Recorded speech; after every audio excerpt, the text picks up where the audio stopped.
Dakwaan mengenai 13 Menteri Kabinet didapati positif COVID-19 adalah berita palsu. Sebanyak 85 kes berita palsu sedang disiasat. Saya sendiri pun menjadi mangsa kepada penyebaran berita palsu.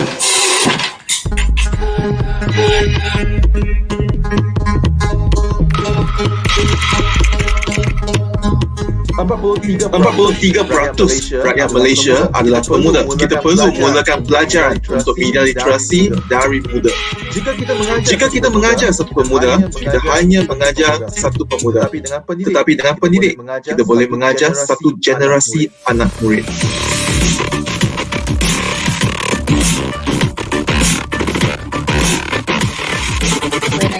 When I see my students, a lot of them are innocent. They will believe everything that is online. That's why they need education to know, which one they can follow, which one they cannot, and learn how to filter. For the teachers that are here, you have a unique opportunity to engage with them about media literacy that sometimes journalists don't even have. We get 3 minutes on Facebook, but you guys get to constantly reinforce a message. Suasana bilik darjah tersebut adalah suasana yang terbaik bagi saya untuk mempelajari sesuatu. Dan apabila kita menginstitusikan pengajian berkenaan dengan media, berkenaan dengan bagaimana kita membaca suatu berita, mendapatkan maklumat di atas internet, saya kira ini akan menjadikan pelajar tersebut ada struktur di situ yang mudah mereka fahami.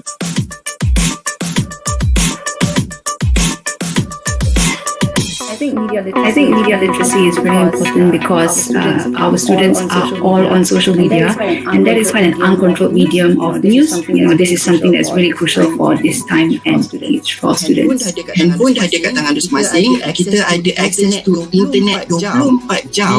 Bila lagi kalau bukan sekarang untuk kita educate orang ramai ataupun rakyat Malaysia yang tercinta ni tentang media literacy. As a teacher, you have to teach them more than just your subject. You have to get them ready to be able to live and to function well in our society. For me personally, it's a really meaningful initiative to be a part of. InsyaAllah saya yakin kalau rakyat Malaysia semua mempunyai media literacy skill, kemahiran yang lebih tinggi, InsyaAllah Malaysia akan jadi lebih maju, lebih harmoni, lebih aman damai dan lebih sensitif dengan apa yang ada dekat sekeliling mereka.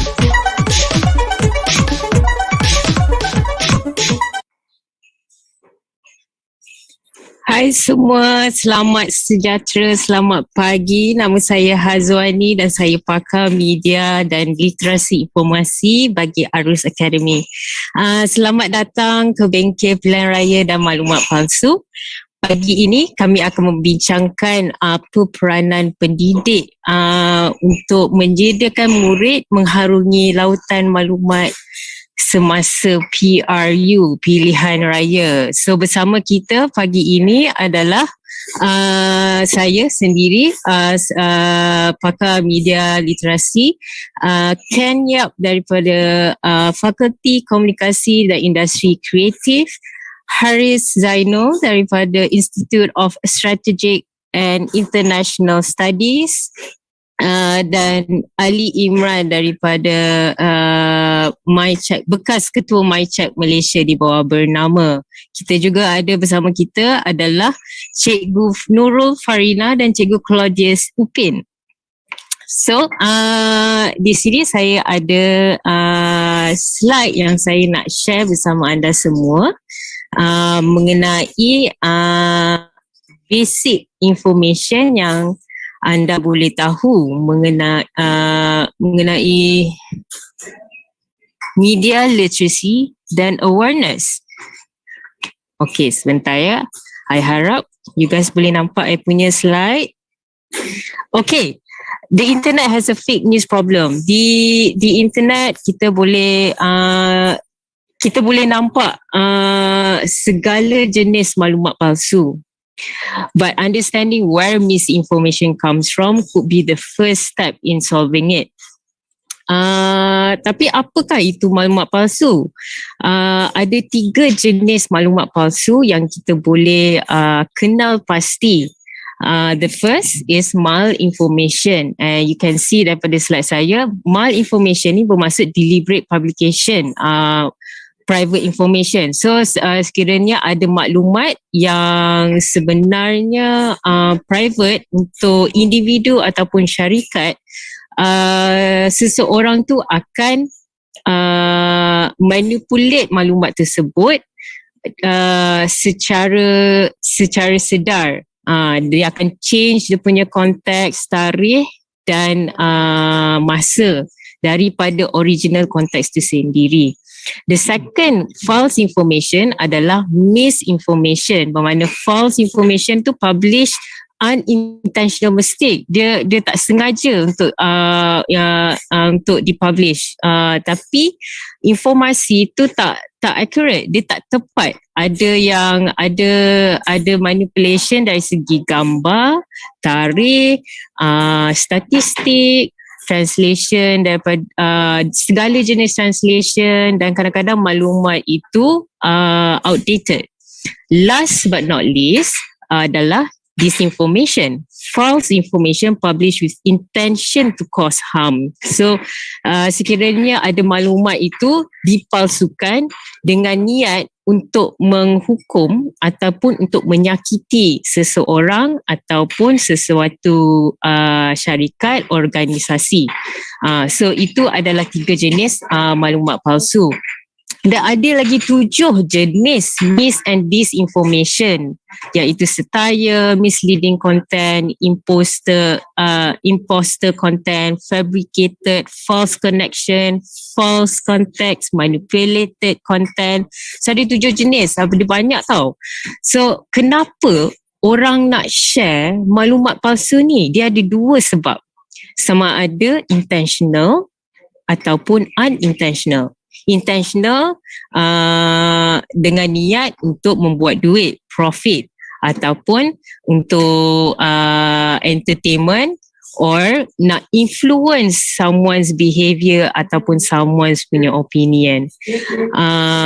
Unintentional, mungkin orang nak share maklumat palsu tu tapi tak sengaja, good intention, tapi dia ada bias dan echo chamber. Apa itu echo chamber? So environment where a person only encounters information that reflects, reinforce their own. So echo chamber tu kita dalam kita punya kalau macam dalam peribahasa Melayu, kita di bawah katak, di bawah tempurung. So kita di dalam tempurung kita sendiri. So itu menggambarkan echo chamber. So makna kedua echo chamber ni adalah it makes a situation scenario difficult to learn or consider other viewpoints. So apakah itu understanding bias pula? Bias is inclination of prejudice of a person against a person or a group, even belief in a way, thinking irrespective of facts and evidence. Sometimes pemahaman kita hanya berdasarkan kita sendiri, tapi itu sebenarnya bias juga, sebab kita tahu story daripada kita sendiri, kita tak tahu story daripada the other side. So itu adalah basic information media literacy. So dengan itu saya serahkan our virtual stage ni kepada Encik Ken untuk menerangkan lagi lebih lanjut apa anda semua boleh tahu mengenai pilihan raya dan maklumat palsu. Silakan Encik Ken. Selamat pagi, good morning everyone. Give me 1 minute untuk sharekan slide saya ya.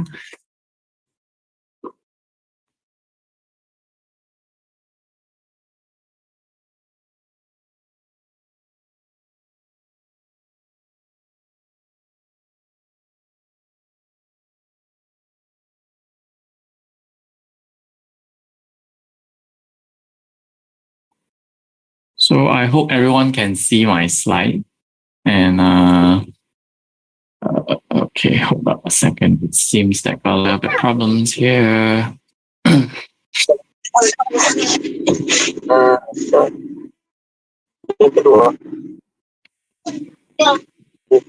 Raya got a little bit troubles.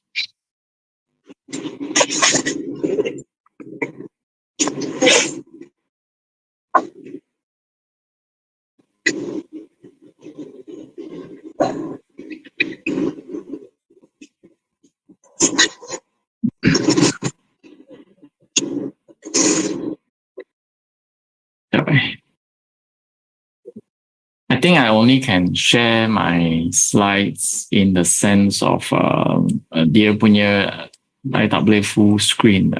But is it okay? But now it's full screen, right? Yep, sekarang dah full screen, boleh nampak. All right. Okay. I think I'll just go in that way. Morning again, everyone. Thank you for having me today untuk cakap pasal pilihan raya dengan maklumat palsu. My point of view apabila saya tahu pembubaran parlimen pada 10 hari bulan 10 tu, immediately the first message that crossed through my mind is PRU 15 is equal to PRU peperangan maklumat ataupun peperangan info war. It will be like extremely goes into that. So plus sekarang kita dah ada undi 18, plus we have new voters, plus we have a lot of unforeseen situations, and maybe there are things that it is unexpected. It will be happens during this PRU 15. In PRU 14, we can see a lot of informations war already. Kita dah nampak banyak-banyak peperangan infos yang di mana kan mereka menggunakan WhatsApp, WeChat ataupun Instagram. Macam Cik Aswani tadi katakan mereka gunakan info tools, alat-alat info ni semata-matanya untuk mencapai sesuatu maklumat yang tertentu. Sama ada mereka nak memanipulasikan fakta ataupun nak menjelaskan apa yang tengah berlaku. So I wanted to share something first, but oh gosh. Okay, can you see my slides? Still can see, right? Allow me to use in this way. So this morning, I just want to share a little bit on this morning what I actually heard from the radio stations is where there's very meaningful statements that I heard on these radio stations that says that whatever that we do right now, apa yang kita bakal buat nanti the votings or the undis that we're going to do later on 19 November, itu bukan untuk sekarang. Itu adalah untuk masa depan kita. So he says that whatever that we do is not for the current us, but it's actually for the future then. So we are doing whatever right now is for the futures. In the context that we are doing right now, the futures are referring to our students. Despite that you are in sekolah rendah, sekolah menengah ataupun universities, you are doing it for them. And the problems right now is, do we really understand that kenapa kita mengundi? I mean, for us who has been through several stages of mengundi, for me, I've been started to vote in 2013, 2018. This will be my third times of voting. So for the generations, for our generasi ibu bapa ataupun generasi nenek datuk, adakah mereka faham kenapa mereka mengundi? So if they do not understand, the problem is our next generations, our current generations, the undi 18 also do not really understand why do we vote.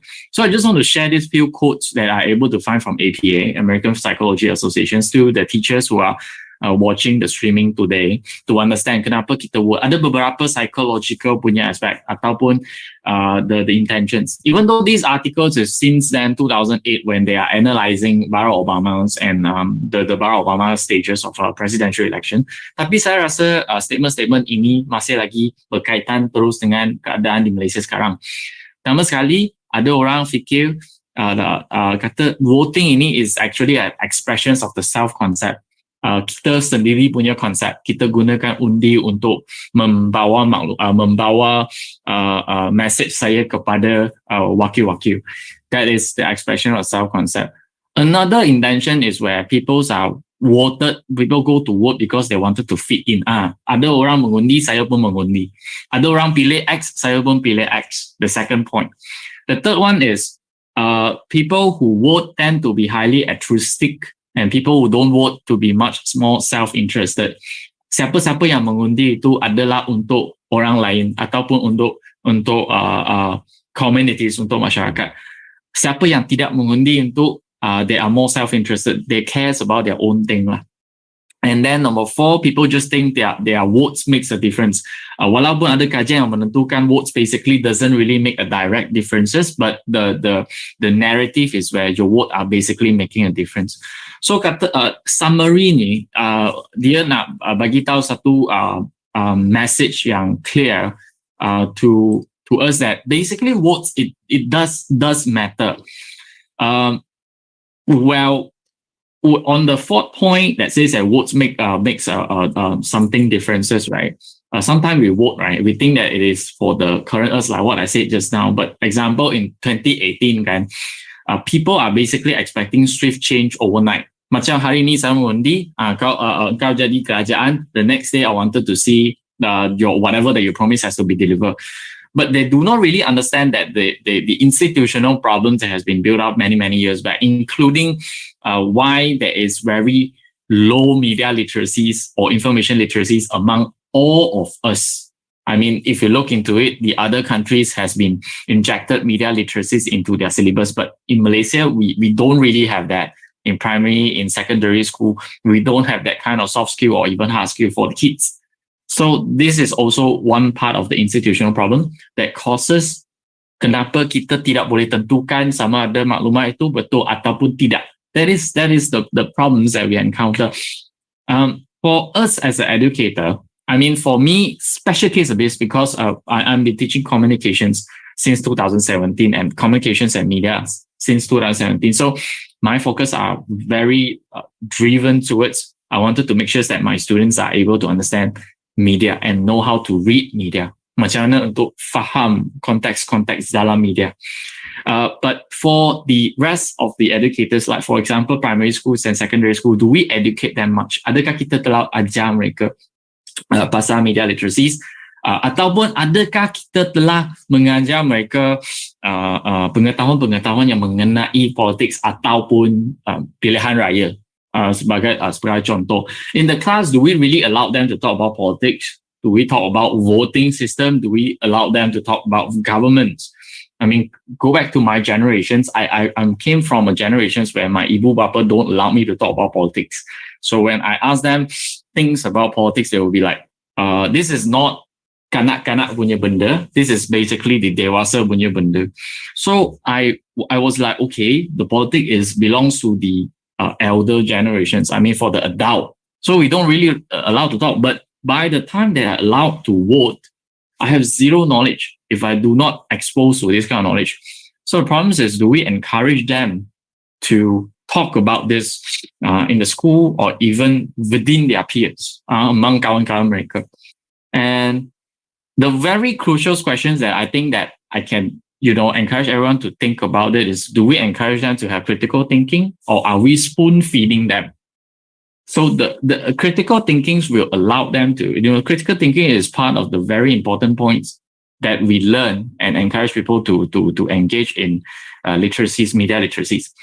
But the spoon feeding is the problems that we are encountering right now that ends up semua orang dapat maklumat terus dia terima secara 100%, like whatever that I received, the information that was said, 100% I believe. Sebab ada gambar, ada tulisan, sebab ada orang dah forward, ada banyak orang share. So, sah lah berita itu benar. Tapi adakah itu benar?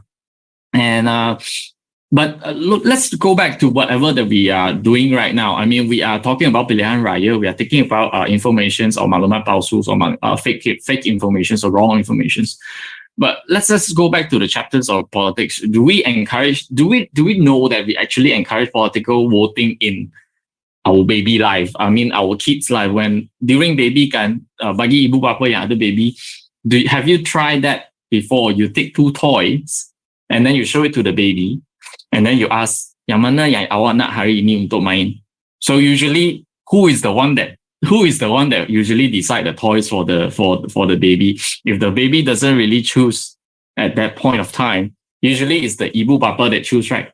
So we will be like, oh, this one, hari ni you main ini lah, sebab yang ini awak dah main lah minggu lepas. So this is if you look into it, it is a kind of the political situations where you are forcing the baby to choose something that you want them to choose. So are you taking away the rights of the baby? If you're thinking it from there, even though it's a rhetorical way to say so. But there's another elections that we are basically done it in the class. I do not know sama ada kawan-kawan semua pernah buat ini dalam kelas ke tidak. Tapi dalam masa saya, generation saya 1995, during my primary school time, first standard one, the class monitor, ketua kelas adalah dipilih dalam kelas oleh murid-murid. I do not know whether the class monitor elections are still happening in our sekolah rendah or even the secondary school. But if the ketua class was chosen by the cikgu and doesn't really go through the murid, it doesn't cause democracies anymore, because you don't really ask the actual stakeholder. So actually our life itself is full with politics, but it's just that we don't realize it is a politics. If you really look into it, the life itself is full with voting. When you go out with your friends and they say, hey, what do you want to eat? And 8 out of 10 choose chicken rice. 2 out of them choose sushi. So the majority win. So this is the elections. But do we really understand why do we vote this time for the Pilihan Rayas for our government? So why do we vote? I mean, I just want to open and or do a certain refresh. Number one, remember, every single elections basically bring consequences. So we have to, no matter how, understand that every vote matters. If you give up your votes, tak nak mengundi lah, sebab pilih macam mana pun dia akan macam tu saja. Dia akan lompat apa whatever that you come across through your mind. But do remember that it is your right. If you're not voting, basically you are giving up your voice. You are basically do not wanted to voice up already. And third one is being realistic. Semua dalam pilihan raya ataupun outcome of pilihan raya ataupun siapa-siapa yang menjadi kerajaan yang akan membuat keputusan, yang akan mengendalikan kerajaan, yang akan mengendalikan negara, semua menggunakan duit anda, duit kita semua, sebab kita taxpayer. So it is all about your money. You want a wise people to use your money wisely. You do not want someone saja-saja menggunakan duit. We all understand that. And if you give up all, basically you are giving up the opportunity. Like what I said just now, every time when we vote, it's basically asking for changes, or we want a better one. Even though you are remaining the same government, or you wanted to choose a new government, also you are looking for the opportunity for a better improvement or better advancement. Kita nak cari peluang untuk bertambah baik untuk semua aspek lah. So, and then number 5 is the most important one when I look into elections, because we still have a lot of small community yang kecil di Malaysia yang tiada peluang untuk bersuara di dalam parlimen ataupun di satu platform yang lagi besar. So these are that is the reason why we have these elections. That is why we need elections, because we want to elect wise men into the platforms where they are able to bring our voice to be discussed and to be decided. That is the reason why. So we need to tell the kids. I mean, when I say the kids, I'm referring to our students. Kita perlu bagi tahu mereka kenapa kita perlukan undi. Sebab if you can take some of other countries as an example, where it is overly dictators, the country itself, you can see improvement, but you will not able to see the voices of reject or the voices of oppose. So dia macam apa-apa yang dia buat je. Then you cannot say no, you cannot disagree. That is not an advance, and that is basically a damage to democracy. You might see the country is basically developing. Dia akan menjadi besar, dia akan mendevelop. Tapi you cannot hear the voices of oppose. I'm referring to some of the countries that you can refer. So these are the concepts, and there are many concepts. I believe that our guest today will be sharing more on that. But I wanted to share a little bit on how I educate, not the academicians, but the uncle and auntie. Macam mana saya nak mengajar mereka untuk menentukan sama ada maklumat ini betul ataupun tidak dalam masa yang sangat singkat. So that why am I doing this? Because we have been through the 2 years of pandemics. The 2 years of pandemics is where our auntie and uncle, pakcik and makcik, they will believe whatever that sends via WhatsApp. They will believe that whatever they see on Facebook. the question is it true? Why MIFA is here? MIFA is here is because we realize that the information is overflow and we have too many information. So it ends up people just believe informations. But the informations, is it true or not? Like what Azwani said just now, there are different types of informations. I mean, if you look into it, academicians, we won't argue we won't be using the terms of fake news. Fake news is an easy way to tell other people that these informations might be wrong. Every information that brings towards us, it's basically an information that carries intention. Dia ada intention tertentu. Dia ada maklumat yang tertentu. Sama ada dia nak memanipulasikan ataupun nak membawa anda ataupun nak framekan untuk mengubahkan fikiran anda. Dia ada banyak cara. So I believe that that's why I say that PRU 15 is a peperangan maklumat. So we really need to make sure that our kids, especially those who are able to vote 18 years old, and the new voters who may be 40 or 50 years old, but they do not know how to differentiate. So this is my chara. I'm giving you one example that have been done like 3 days or a week ago. This is on Chinese, but let me explain now. I have received this information saying that screenshots indicating Tengku Mahkota Johor says that UMNO is a rubbish party and UMNO member is a rubbish. So when I receive these informations, I have this kind of thought that I will believe that a royal family member will not express in this way, even though sometimes we understand that the TMJ sometimes he's very vocal when it comes to towards the current affairs. We do understand that, but my first question is soalan pertama yang cross through my mind, TMJ akan cakap begitu ataupun tidak? Sama ada dia akan cakap secara public ataupun tidak. So immediately it turns up the sense of like, yang ni mungkin palsu kot. So I done a couple of Google search. I only use Google, dear. First, I check whether TMJ punya Twitter, yang ini adalah dari, yang inilah yang disirkularkan. So TMJ juga, dia tweet ni berlaku di tahun 2016 Jun 4 yang dikatakan dalam ini dipenuhi pemimpin sampah, mentaliti ahlinya sampah, semua ni cakap, tapi tweet ni 2016. So I check back whether this TMJ account profile tu TMJ yang betul tulen ke tidak. Tapi yang setahu kita TMJ punya Twitter account dia dinamakan dengan His Royal Highness Crown Prince of Johor dengan tweet handler dia HRH Johor II. So basically we know this, that it is it is not the real Twitter. So basically if you Google it dengan carikan perkataan-perkataan tertentu ataupun keywords, then you are able to go back to what is basically happening.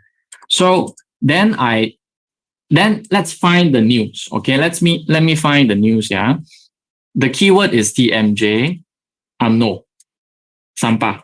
So this is the keywords from the tweets. So if you search, then basically all the information has been shown, all the news has been shown that dakwaan tweet tertentu adalah palsu.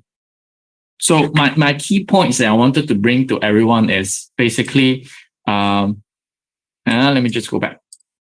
The key points that I want to bring to all, it's this one. First, when you receive information, you need to take away your cognitive bias ataupun confirmation bias. Apakah maksud cognitive bias dengan confirmation bias? Ini senangnya. Macam mana saya jelaskan kepada student I cakap macam ni. Cognitive bias ataupun confirmation bias, dia goes back to one key point here. I only wanna believe what I wanna believe. Those I don't wanna believe is absolutely wrong. Apa yang saya nak percaya itu memang betul, apa yang saya percaya itu tidak benar, memang tidak benar. So that's cognitive bias already lah. So you need to take away this one first. No matter how strong it is, take away first. Then number two, there are people, there are researchers or there are people that has the thoughts that whatever that you receive, you need to make sure that it is wrong first until you've proven that it is absolutely right. So I go mild a bit, moderate a bit. I say 50-50. Give yourself a chance to believe that the received information is 50% wrong. There might be a 50% right. So because there is 50% wrong, then you wanted to prove that whether it is absolutely 100% right or 100% wrong, then Google it, check. verified. There are steps. The guest later will be sharing it, the steps in detail. Then number 3, paling penting sekali. Kalau anda tak sure sama ada berita ataupun info tu tulen ataupun palsu atau benar ataupun tidak, jangan share. Jangan share. So if you do not sure about that, don't share first. And number 4 also, don't be lazy. It's very easy nowadays searching for information. Google, Facebook, Instagram, do whatever search that you can, as long as you are not lazy. Jangan malas. I mean, as an educator, we can't really give ourselves an excuse of being lazy. So because we need to make sure that our students are able to get the correct information, therefore, we need to be hardworking a bit.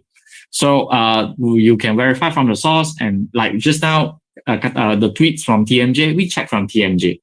So we check the sources, and then we get from mainstream news. Kita dapatkan dari news mainstream, sebab their news are much more credible, boleh dipercaya. Okay, don't get from those kind of very weird website. Okay, those are very correct website. You basically able to detect which is the correct website one. Okay, and number 5, I know a lot of people will be very shy and very not so brave to do so. But if you know that it's wrong, be brave, tell your community it's wrong, and don't be shy. Especially when we are staying in condominiums or even a small communities kan. Kita kan ada satu WhatsApp group. WhatsApp group yang dalam residences dia akan share. Dia akan sharekan berita-berita yang tertentu. But if you know that is wrong, let's tell them that is wrong in a good manner way. No need to be harsh, in a good manner way. So this is my tips. And also I have been shared that why our elections is important. And I hope that you can take steps if you're able to speak to your kids or your students who is 18 and above. Tell them why it is important. Encourage them to vote. And then the next thing, tell them that it's be careful with the information and semua berita yang mereka akan bakal terima. Sebab dalam waktu ini sampai 19 hari bulan November pun dia akan dapat tons of information that maybe in short of time they are not able to verify. Guide them, help them, and we share in the communities since that we are all in NIFA. So that's it about it. Thank you so much. I'll pass it back to you, Haswani. Okay, terima kasih Ken. So sekarang kita ke next panel. Haris Zainul, penganalisa kanan daripada Institute of Strategic International Studies. Haris, persilakan. Bismillahirrahmanirrahim. Assalamualaikum warahmatullahi wabarakatuh. Selamat pagi semua. Seperti yang diterangkan, nama saya Haris Zainul, penganalisa kanan di Institut Kajian Strategik dan Antarabangsa ataupun lebih dikenali sebagai Institute of Strategic and International Studies, ISIS Malaysia. Sebelum saya mulakan pembentangan saya, biarlah saya mengucapkan terima kasih kepada Arus Academy kerana sudi menjemput saya untuk memberi pandangan tentang satu topik yang sangat rapat dengan hati saya. Dan dalam masa 10-15 minit ini, saya akan mengulas 3 perkara. Yang pertama adalah betapa seriusnya gejala berita palsu ataupun maklumat palsu di Malaysia, lebih lagi semasa waktu pilihan raya umum. Kedua, kenapa literasi digital ini adalah sesuatu yang amat diperlukan. Dan ketiga, apa yang kita boleh buat sebagai rakyat Malaysia, sebagai pengundi dan juga sebagai guru-guru untuk menangani masalah-masalah ini. Okey, pertama, betapa seriusnya masalah maklumat palsu. Saya tak ada slide lah, jadi korang kena tengok muka saya lah kot. Okey, pertama, betapa seriusnya masalah dengan berita palsu, maklumat palsu ni. Jika kita lihat pada PRU 14 yang berlaku di tahun 2018, kita ada apa ni? Kalau kita lihat interview yang telah diterbitkan oleh media company yang bernama The Wired, dia mengandungi satu interview dengan seorang bekas cyber trooper yang bernama Ratu Naga. Ratu Naga ni dalam interview tu dia telah mengakui bahawa dia telah control ataupun dia manage lebih kurang 80 orang cyber trooper yang kemudiannya menjaga lebih kurang beberapa ribu akaun di media sosial. Okay. Yang kedua, kita lihat juga pada tahun 2018 ada satu think tank ni, badan pemikir yang ditempatkan di Washington DC di Amerika Syarikat, yang bernama Digital Forensics Lab. Ia telah mengeluarkan satu report yang mengatakan bahawa lebih kurang 17,000 bot. Bot ni kira automated account lah di social media. Tak ada orang betul yang tengah control benda tu. Dia semua automated. 17,000 bot telah menyebarkan mesej pro kerajaan dan anti pembangkang sewaktu pilihan raya umum 14 pada tahun 2018. Kalau kita nak lihat lagi aktiviti-aktiviti cyber trooper pada tahun ini, pada tahun lepas, ada satu report yang baru diterbitkan oleh Dr. Benjamin Loh dan juga Puan Munirah Mustafa yang diterbitkan rasa minggu ni kot ke minggu lepas. Dan kalau yang berminat bolehlah tengok report-report tersebut untuk mengetahui dengan lebih lanjut aktiviti-aktiviti cyber trooper pada waktu pilihan raya umum. Dengan itu, kita dah tahu apa ni yang gejala memakai cyber trooper ni untuk menebar propaganda, untuk menebar maklumat palsu ni berlaku di Malaysia, terutamanya pada waktu pilihan raya umum. Tapi akibatnya pula kan, kalau kita nak melihat dari segi akibat, kita tahu ada beberapa akibat yang boleh terjadi daripada aktiviti-aktiviti tersebut. Pertama sekali adalah dengan penggunaan cyber trooper ni, kadang-kadang diorang boleh memesongkan ataupun memesongkan perbualan ataupun divert attention daripada topik-topik yang lebih serius. Memanglah kita dah nak mengadakan PRU ni bukan setiap hari, bukan setiap minggu. Setiap 4 atau 5 tahun PRU diadakan sekali. Ianya adalah satu waktu yang teramat penting bagi sistem demokrasi di Malaysia. Jadi kita sepatutnya memakai waktu 2-3 minggu sebelum PRU tu untuk mendebat, untuk mendengar perbualan-perbualan ilmiah yang boleh kita guna pakai untuk menentukan hala tuju negara dan juga siapakah yang patut membentuk kerajaan. Tetapi kalau cyber trooper ni, kita tengah berbual contohlah pasal ekonomi, pasal cara nak menaikkan gaji rakyat Malaysia ni, tiba-tiba diorang mengapi-apikan situasi perkauman ataupun diorang main sentimen keagamaan. Ini akan memesongkan perbualan yang sepatutnya berlaku sewaktu PRU. Akibat kedua, cyber trooper ni pula boleh diguna pakai untuk menyerang ahli politik lawan ataupun dia political opponent. Dan ini bukanlah sesuatu perbuatan yang sepatutnya dilakukan dalam satu demokrasi yang sihat. Dalam sistem demokrasi ini, kita sepatutnya berlawan dengan idea-idea yang paling baik. Dan di situlah kita akan menentukan siapa yang kita patut undi. Bukannya siapa yang paling teruk. Kan? Contohnya kalau saya tak suka lawan saya di kawasan saya ni, saya kata dia ada masalah mabuk, dia kaki perempuan dan benda-benda macam tu. It's not a healthy sign, it's not a healthy thing for any kind of democracy. That's something we don't want. Okay. Itulah first part saya, betapa seriusnya gejala berita palsu ni di Malaysia. Kalau ada soalan boleh tanya jugalah, saya open pada soalan-soalan yang mungkin anda semua ada. Part kedua saya adalah tentang kenapa literasi digital ni adalah sesuatu skill yang teramat penting pada zaman sekarang. Kita tahu bahawa penggunaan media sosial di Malaysia adalah hampir 100%. Hampir semua kita di sini ada akaun Facebook, akaun Twitter, akaun Instagram, TikTok, lain-lain. Kan? Jadi hampir semualah parti politik di Malaysia dan juga calon-calon politik akan mengguna pakai social media sosial dan juga aplikasi-aplikasi sebagai WhatsApp untuk menyebar manifesto dan juga messaging campaign mereka. Hampir semua maklumat yang berkaitan dengan PRU akan ada di media sosial dan juga aplikasi-aplikasi komunikasi seperti WhatsApp, Telegram dan lain-lain lagi. Jadi kalau kita ni tak ada digital literacy skill yang paling basic seperti kebolehan untuk menyemak fakta, macam mana kita nak menentukan bahawa informasi yang kita dapat tu tepat atau tidak, benar atau tidak? Jadi pada masa sekarang ni, saya rasa skill basic seperti sebarkan fakta tu memang semua orang kena ada lah. Yang kedua, kenapa digital literacy ni penting?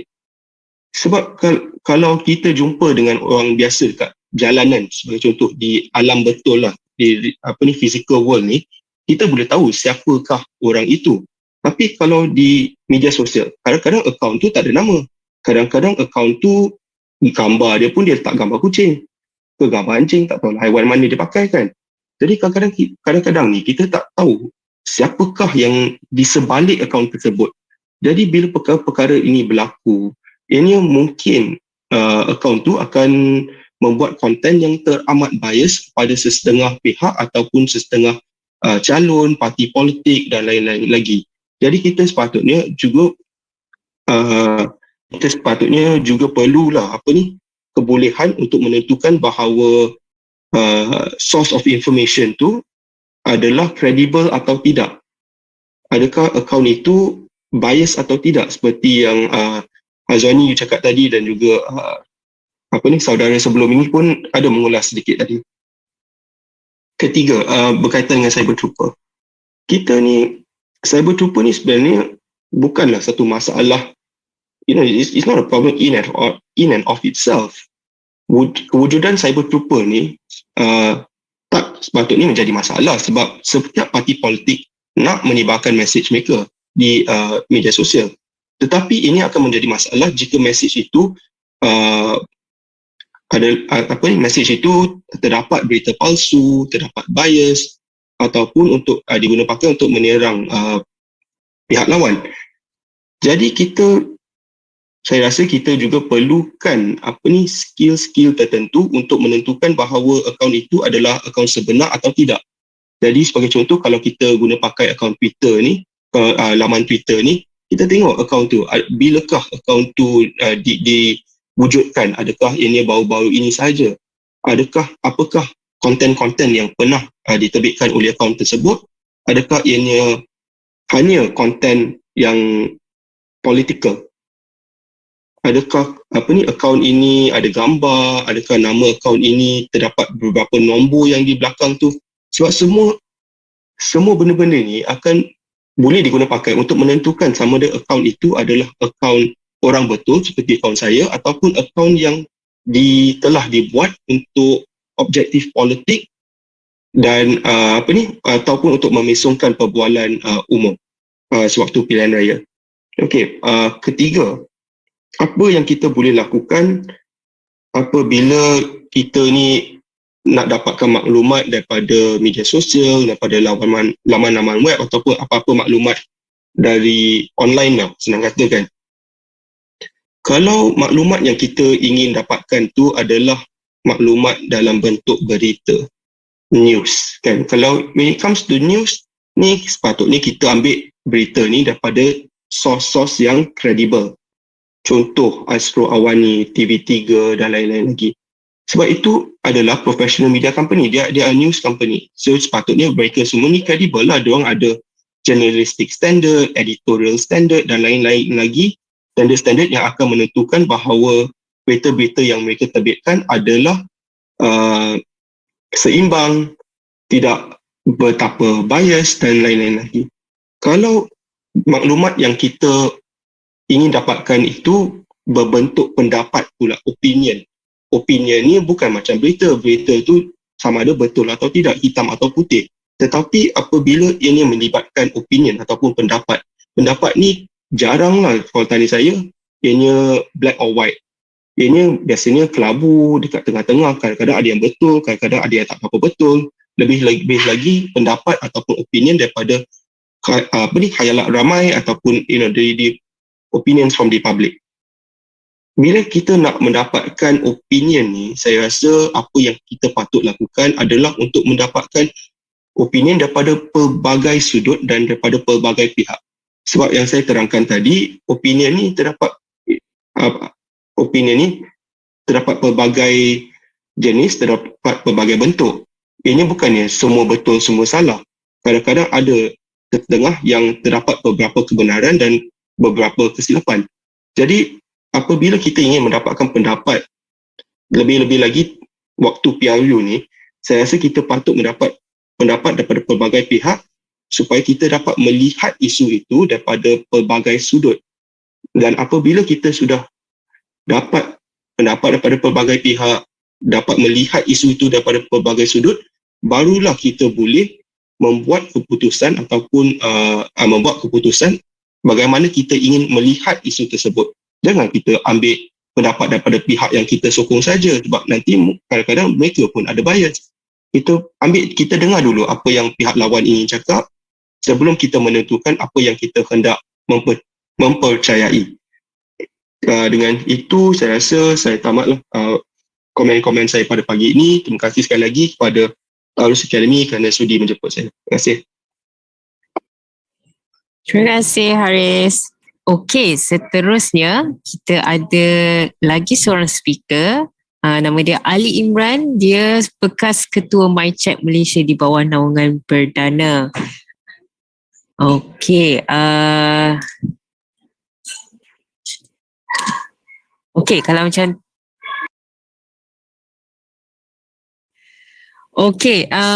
buat masa ni Ali tak ada, is not available right now.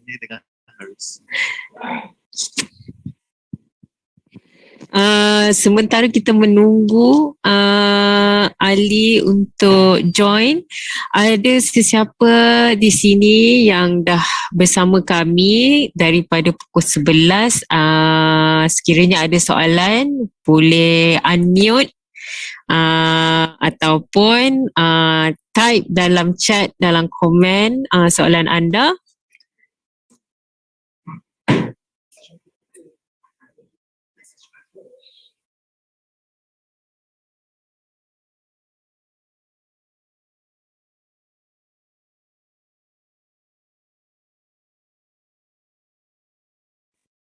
Saya ada soalan lah. Boleh dengar? Saya nak tanya Encik Haris, adakah Malaysia, so kita cakap pasal misinformation semua tu kan, dekat Malaysia, when you talk about this thing, dia ada ancaman dari luar, ada ancaman dari dalam. Ancaman dalaman tu macam contohnya, kita ada extreme thoughts, extremism dalam negara. And then dekat external tu macam pengaruh dari negara China, negara Arab, negara Western and all that. Pada pandangan Encik Haris, mana yang lebih bahaya? Ancaman luar ke ancaman dalam? Yang mana yang patut kita jadikan priority untuk memerangi? Okey, terima kasih atas soalan tersebut. Soalan yang sangat susah tapi saya cubalah saya jawab kan. Saya tak prepare pun soalan macam ni kan. Pada pendapat saya ni ancaman daripada pihak luar, contohnya negara China, negara Amerika, Arab ke apa-apa negara lah selain Malaysia ni sangat minimal lah pada pendapat saya, sebab kita ni bukan macam negara US, bukan seperti Taiwan di mana mereka ada situasi geopolitik di sana sangat berbeza daripada situasi geopolitik di Malaysia. Pada pendapat saya sekali lagi, saya rasa tak adalah negara-negara lain yang sangat bencikan Malaysia ni sampai mereka ingin mempengaruhi sistem demokrasi dan juga pilihan raya umum di Malaysia. Setakat ni saya tidak pernah melihat apa-apa bukti konkret yang akan menunjukkan bahawa terdapat ancaman daripada luar, tetapi ancaman daripada luar ni adalah satu benda yang kita tidak boleh nafikan sebagai satu realiti di mana media sosial ni kan kita tahu it's all interconnected. Kita boleh berbincang dengan sesiapa daripada negara lain. Jadi ancaman tu sentiasa akan ada, tapi pada waktu ini adalah sangat minimal pada pendapat saya. Dan saya rasa juga related lah ancaman daripada dalaman ataupun internal threat of information influence operations ni adalah sangat tinggi, sebab orang Malaysia ni ada insentif untuk dapatkan kerajaan tertentu, untuk mendapatkan ahli-ahli politik tertentu untuk diundi dan sebagainya. Jadi saya rasa kalau kita nak lihat skala betapa serius ancaman ni, dalaman sangat tinggi dan daripada luar agak rendah lah ataupun minimal pada pendapat saya. Terima kasih. Ada lagi soalan daripada hadirin yang lain? Jadi tadi saya punya soalan dia lebih juga kepada bila saya sebut tentang ancaman luar kan, I also would like to bring the attention contohnya radicalization. Kan ada, sebab I tengok ada berita kan, so ada macam yang terrorist cell dia nak recruit dari Malaysia So dia akan gunalah misinformation macam kata, I don't know, maybe like, kita kena, how turning Malaysia into like Islamic, proper Islamic state ke apa, like all this ancaman dari segi macam terrorism. That's what I mean lah. Adakah itu satu ancaman yang nyata ataupun satu yang actually is not a big deal? Soalan somehow jadi lagi susah tau. Ingat dah settle lah tadi. Aduh. Okay, tapi soalan baik. Anyway pun memang soalan baik. Tapi disclaimer besar kat sini, radicalization, CVE, semua bukanlah satu topik ataupun satu area yang saya lihat di ISIS Malaysia. Jadi saya nak mengulas daripada segi profesional memang tak adalah that kind of expertise. But from what I know, or at least from what little that I know, that threat is always going to be there, especially when it comes to recruitment of Malaysians to join certain kind of terrorist groups. But I don't know whether it's worse today as compared to the mid 2010s or the early 2010s when terrorism was more of a pressing issue than it is today. So I can't make that assessment on whether it's serious today or not. But as with most things on social media today, the threat is always going to be there, whether it's misinformation, whether it's political misinformation, or whether it's the misinformation associated with radicalization and recruitment strategies. Okay, terima kasih Encik Haris. I rasa yang ini topik boleh tulis thesis kot. Okay, thank you Haris. Thank you David for the questions. Sekarang kita ada Ali Imran daripada wartahidup.com. Sekarang dia wartahidup.com. Sebelum ni dia bekas ketua MyChat Malaysia di bawah naungan bernama. Silakan Imran.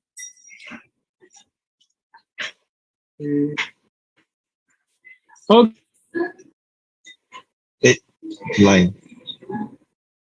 Okay, selamat tengah hari. Seruang yang diberi, nama saya Ali Imran. Pertama, kepada pengajar saya mohon maaf banyak-banyak atas kelewatan untuk hadir. Tidak ada lah yang boleh disalahkan melainkan diri saya sendiri. Dan saya akan gunakan ruang yang ada pada pagi ini untuk bercerita sedikit tentang topik yang kita bincang pada hari ini. So, sebelum kita pergi jauh, izinkan saya, just allow me to share my screen so we all can Wani, can you just confirm with me if you can already see my screen? Okay, cool.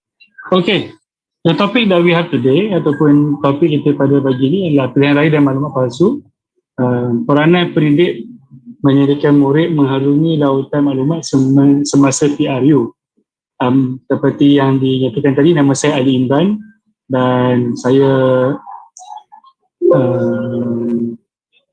dahulunya adalah ketua di MyChat Malaysia, di mana MyChat Malaysia adalah satu inisiatif oleh bernama untuk membuat semakan fakta.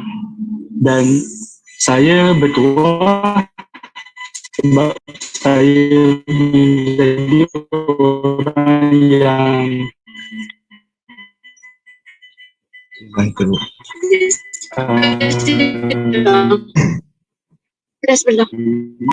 diberikan kepercayaan untuk membina MyChat Malaysia.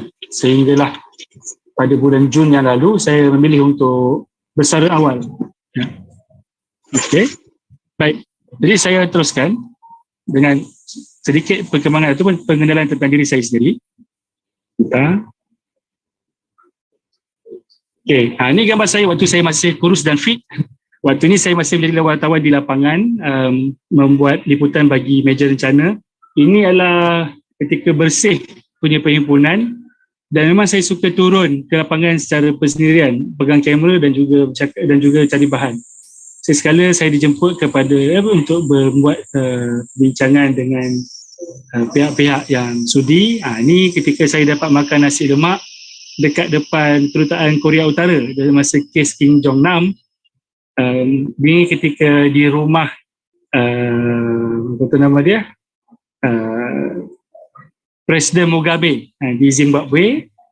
Dan ada rezeki saya juga berminat dalam dunia buku, dan ini ketika saya membuat pembentangan tentang cara bagaimana orang-orang buku boleh rapat dan juga mesra dengan media. Masa banjir di Mani Urai, saya juga diberikan kepercayaan untuk turun pusing satu Kelantan semasa seminggu untuk dapatkan bahan-bahan yang menarik, especially tentang semangat orang Kelantan untuk bangkit daripada musibah. Dan di akhir kerjaya saya dalam di Bernama, saya banyak melibatkan diri dalam dunia fact checking, semakan fakta, dan sekali-sekala dijemput jugalah untuk memberikan pembentangan. Jadi pada yang belum pernah lihat, ini adalah laman My Check Malaysia. Kalau website dia My Check Malaysia Check. Tapi sebab saya yang menjadi orang yang mengerjakan benda ni, saya kata sengaja saya letak nama My Check sebab saya ada aura orang utara, jadi My Check My. So Marilah check, something like that. Okay. So this is how I started. Walaupun saya masih jadi wartawan, when I was still a journalist, I have used my personal my personal Facebook account to work on fact checking, and this for me, this is the best way to counter misinformation when it comes to picture-based misinformation. So you screen grab, then you scribble on the picture and tell people why it is wrong. So this is when the misinformers were still noobs and still newcomer. So they make easy mistakes. But nowadays, it is not as like that anymore. Okay, they are more complicated and things like that. So what I will share with you is our experience in My Check.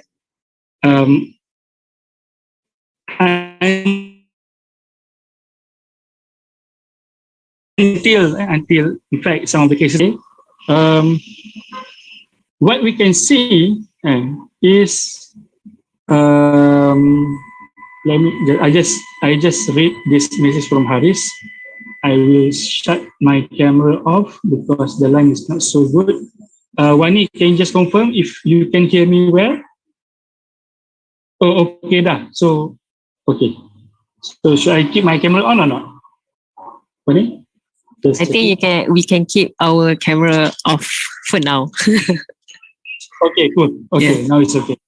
So, what we found, we have multiple types of misinformation relating to politics or relating to election. So, one of it is troll satire parody. So, there was one wonderful evening. I was sitting in the office, then suddenly the whole department become hoo-ha. Like something like a bomb has just dropped. And I just found out that, let's see, I think, okay. This poster went out, and this was during Sabah election, and Sabah state election. So what happened? Musa Aman tidak bertanding. Okay, tak ada masalah lah. And no issue with that. The thing that made Bernama terkejut is this. Is this part where people in general read bermama as bernama. Okay? It's only one single letter. Dia tukar terus jadi bermama. Lapor bermama. Lepas tu dia ada pula dia punya watermark itu bermama.com. Jadi orang takut dan orang telefon bernama. Betul ke? Betul ke? Dan daripada orang pangkat kecil sampailah pangkat besar, telefon bernama. Jadi memang takutlah orang pangkat bernama. Kita telefon kita punya Sabah Biro. Betul ke ada?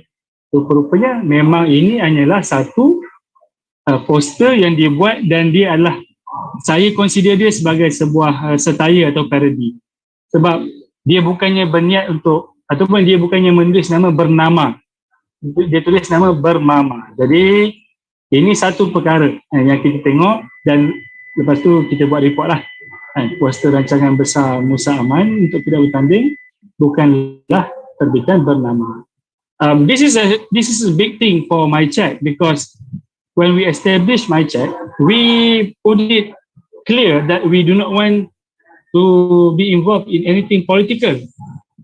So when this comes in, we were like, okay, this is political related, but my chat do not want to get involved in anything, that picture my chat as a political tool, because it is not. It's supposed to be for the people.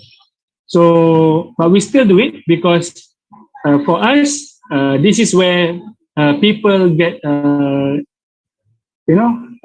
misinformed on the source of news. They thought it is just a simple spelling mistake, but in fact, it is actually intentionally done. So we also found later in the same report, we highlight to our readers that even other news houses have their own parody account. Astro Awani, we have Astro Awani. Harakah Daily, we have Harakat Daily. And Bernama, of course. Bernama, we have Bermama, Bermana. And we have Bawang Mana, things like that, okay? Identity is about the same. They use the same color. They also use letter B as one of the important elements in the logo, but the name is different, okay, and the font is different. But for the public, it is similar. For them, as long as it reads the same, baca bunyi sama, betul lah tu. Dia orang bayang macam tu. So bukan sahaja dalam dunia dalam era politikal di zaman-zaman pilihan raya ni, bukan sahaja media houses yang menjadi target, tetapi jabatan kerajaan juga boleh dijadikan sebagai target untuk menimbulkan persepsi. Dulu yang dah pernah kena ini, ini JAKIM. Okay, JAKIM official. Lepas tu ada satu lagi juga, dia pun letak juga lambang JAKIM dekat situ. Tapi lambang dia lain, dia punya Twitter handle dia pun lain. Jadi jabatan-jabatan kerajaan yang sensitif, yang berkaitan agama, berkaitan bangsa, itu hati-hatilah, hati-hati, sebab dia punya dia benda-benda yang rapat dengan kehidupan kita sehari-hari. Kita marah bila orang kutuk agama kita. Jadi orang gunakan peluang tu untuk jadikan ataupun untuk cucuk kita sampai kita termakan dengan dia punya bahan. Okay, that's one on parody. So that's what we found, parody. Number two, issues.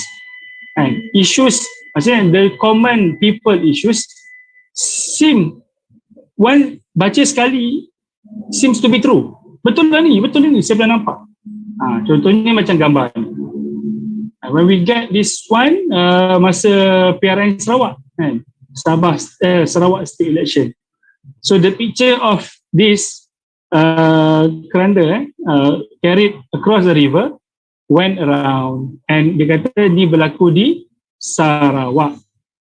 And we later found out that this actually a picture taken from Indonesian news house, and this happens in Kalimantan still, but on Indonesia side. So there's then the question comes, Imran, memanglah gambar ni tak berlaku di Sarawak, tapi kat Sarawak ada benda ni berlaku. Then I say, then report correctly lah, report properly. If this is the picture that happens in Indonesia, report it as Indonesia. If it happens in Malaysia, in Sarawak side, find a proper photo and report it properly. So kita tak nak orang salah faham. Okay, itu antara perkara. Then like this lah, something that impacts our finance, tu pun besar juga, tu pun penting juga. Bantuan keuangan, anything that relates to money, be extra careful. Because now people say, oh, orang nak pilihan raya, jadi orang tu nak bagi bantuan, orang ni nak bagi bantuan. So when we check, this actually was for me lah. They just baiting the readers to get into their website, and from the website you have to go to other website. Basically, it's just a mediator. So they use that opportunity to increase traffic to their website. So, and of course, sometimes when they do that, they can give you, they can maybe wrongly inform, or maybe purposely inform wrongly. So it's not for everyone, kan? Bantuan raya, dia tulis bantuan raya setiap negeri. Bunyi macam nak bagi semua orang, tapi tak. Okay, ni pun jugalah gambar air kotor. Memang air kotor ni memang Kelantan tak. Nak bawa macam mana, dah memang macam tu. Jadi betul di Kelantan memang ada masalah air, tapi gambar yang digunakan tu gambar apa? Gambar yang berkaitan tentang kejadian yang berlaku di Thailand. So as fact checker, kita ambil dan pastikan atau kita periksa benda-benda ni untuk pastikan konteks berita tadi tak lari, iaitu supaya maklumat yang diterima oleh pembaca tadi maklumat yang tepat. So itu yang kita usaha. So juga electoral proses, proses pilihan raya itu sendiri. Ini laporan sidang harian berhubung pelaksanaan PKP di 6 negeri adalah artikel lama yang diulang siar. So please be careful when you receive any screenshot of news clipping. Please take a look on the date of publication. Okay, there's so many news that has been recycled, and that gives you wrong understanding about what really happened. So this is one. And what else? Do I have more? Ini yang standard ni. Every time pilihan raya mesti cerita pasal IC. So in this particular case, recently an Indian guy, Malaysian, orang kata orang Bangladesh. Kita kat Malaysia ni bahagian rupa mencabar sikit. Muka saya ni pun, secara off camera tak nampak lah. Muka saya ni pun kadang-kadang orang tanya India ke Melayu. Walaupun daripada kecil makan sama belacan. Itulah kepelbagaian di Malaysia. Bukan saya kata tidak ada kejadian yang mungkin salah berlaku, tetapi untuk kejadian itu fakta yang berlaku pada waktu itu. Jadi kita pegang. Jadi masa yang diberikan pun 15 minit dan saya sesuaikan dengan apa yang ada. Saya tak pasti saya dah capai 15 minit ke belum, tapi sedikit saja input ataupun perkongsian dari saya, tips untuk kita menghadapi apa nama dia, influx of information ataupun lambakan maklumat. Pertama, kalau zaman dulu kita guna perkataan ni, innocent until proven guilty. Itu standard lah. Selagi dia tak mahkamah tak kata dia salah, dia tak salah. Tapi untuk maklumat, saya cadangkan kita guna sifir baru. Sifir dia macam ni. Wrong until proven right. So whatever picture, whatever text, whatever information that comes to your devices that makes you feel uneasy, that basically plays with your emotion. It makes you extra happy, it makes you extra sad, it makes you angry, it makes you hate. When that signal happen, please put your device away for a moment, take a deep breath, walk around, take a sip of water, and then look at the information again and rethink, should I trust this? As for me, I would suggest you to discount that, to put that away until there are sources that can confirm that it is reliable, it is true, it is trustable. I think that's all for now. Feel free to keep in touch. You can scan the QR code over here. My website is Warta Hidup, where I combine two of my efforts, that is journalism and also talk show. So please keep in touch. Take care, and over to you, Wani. I'm sorry for the technical glitches. Take care, bye-bye. No problem. Thank you so much, Ali. Okay, seterusnya saya akan pass saya punya virtual mic ke David untuk the next session of our bengkel hari ini. Silakan David.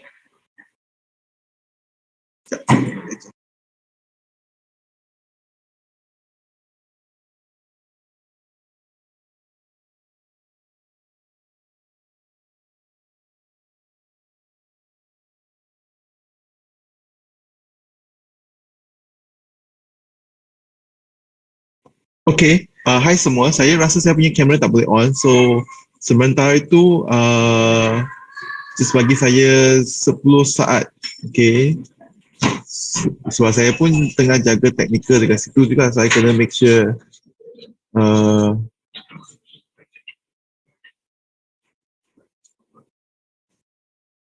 okay, kejap ya. Let me just make sure dia boleh jalan. Okay, tak apa. I rasa you tak boleh nak tengok muka saya, tapi tak apa. Saya just nak present sedikit. So, satu perkara yang kami asyik dapat adalah cikgu akan tanya, okay, saya nak buat ini dalam bilik darjah saya. Macam mana? How do I start? Where do I start? So, there are a few things you can do. Number one is, anda boleh pergi ke arus.cc/mea untuk untuk melengkapi diri dengan kemahiran literasi media dan maklumat. That is the first step. Okay, arus.cc/mea. Okay, ataupun apa yang cikgu boleh buat adalah, kalau cikgu rasa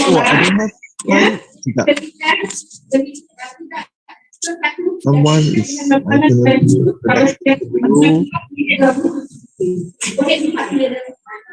ya, tak boleh. Sekejap. Sorry, 1 second ya.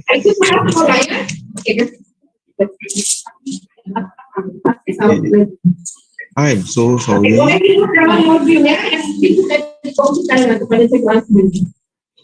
Okay. I kena make sure semua orang mute. So, another way also, kita dah sediakan satu aktiviti untuk cikgu buat. So, cikgu tak payah go through all the courses, it's okay. Tapi cikgu just senang sahaja, cikgu just suruh just masuk arus.cc/mea, cikgu scroll ke tepi sini, Global Media Information Literacy Week, dan cikgu sama ada scroll sampai ke bawah, tekan sini, bawa literasi media dan maklumat ke bilik darjah anda tahun ini, ataupun cikgu boleh klik dekat tepi sini.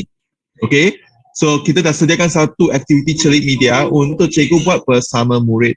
Aktiviti ini dia akan ambil masa lebih kurang 60 minit, so kami cadangkan cikgu boleh buatkan aktiviti ini semasa cikgu relief. Okay, waktu relief tak tahu nak buat apa kan, it's okay, kita sediakan aktiviti, cikgu boleh buat bersama dengan murid. So nanti kita akan alami aktiviti ini kita sendiri yang akan dibawakan oleh Cikgu Farina daripada Kelantan dan juga Cikgu Claudius daripada wilayah Persekutuan Labuan untuk go through this online activity with you. Okay, aktiviti ini kami dah buat lebih kurang 3-4 kali. Every time we do this activity, semua cikgu suka.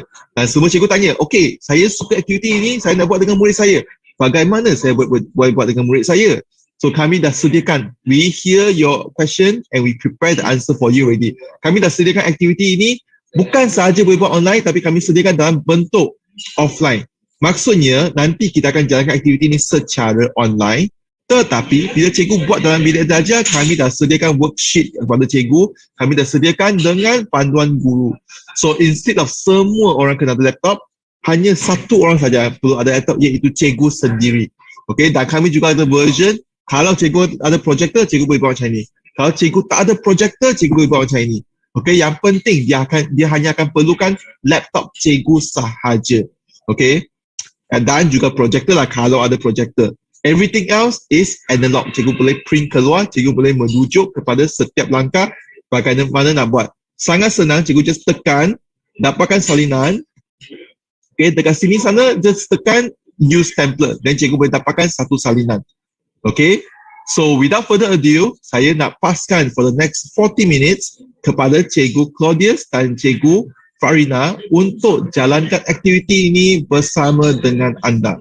So saya nak pass kepada Cikgu Claudius dan juga Cikgu Farina untuk memperkenalkan diri dulu. Lepas tu Cikgu Farina boleh take over untuk mulakan aktiviti ini. Okay, saya ulang lagi ya, untuk dapatkan aktiviti ini, pergi ke arus.cc/mea, tepi sini tekan aktiviti celik media bilik darjah. Very simple. Everything is ready for you. Nanti lepas sesi ini dah habis, kami akan letak video dekat sini untuk cikgu tengok bagaimana aktiviti ini dijalankan. Offline version dengan online version dia exactly sama, cuma bezanya online kita ada semua ada komputer, offline kita guna pen and paper sahaja. Okay, so saya nak serah kepada Cikgu Claudius dan Cikgu Farina. Okay, sekejap saya nak pinkan dua watak utama ini. Okay, Cikgu Claudius dan Cikgu Farina, you have the floor now.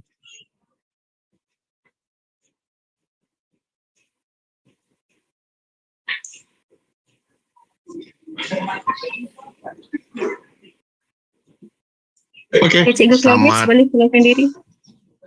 Okey, baiklah. Selamat tengah hari untuk semua. Pertama sekali terima kasih kepada Arus Akademi kerana telah memberikan peluang kepada kami untuk menceritakan ataupun menerangkan cara-cara bagaimana menggunakan kit pengajaran berkenaan dengan celik media ini. Jadi saya Cikgu Claudius dari wilayah SMK Ranca-Ranca, wilayah Persekutuan Labuan. Bersama saya juga Cikgu Nurul Farinah yang mana beliau akan menerangkan lebih lanjut berkenaan dengan cara penggunaan kit pembelajaran semasa cikgu merelief kelas lah. Dan untuk makluman, saya dapat bayangkan yang sekarang ini kemungkinan besar banyak guru sedang merelief kelas-kelas guru-guru yang lain. Jadi bahan ini boleh digunakan terus. Okey, diharap boleh dengar ya. Dan lagi satu perkara yang paling penting, kalau cikgu-cikgu tadi tak dapat cek di manakah laman web tersebut, mudah sahaja boleh terus pergi ke portal Delima ya, portal Delima, dan dalam portal Delima tu ada ikon ataupun ada logo MIFA, dan di sana cikgu-cikgu boleh klik sahaja ikon MIFA itu. Jadi saya serahkan kepada Cikgu Nurul Farina. Dipersilakan Cikgu Farina. Okay, terima kasih Claudius, terima kasih David. Jadi kita seperti yang Cikgu Claudius dah kenalkan saya tadi, saya Cikgu Nurul Farina dari SK Desa Pahlawan, Kota Baru, Kelantan. Okay, Claudius boleh ni slide? Ya. Yeah. Okay.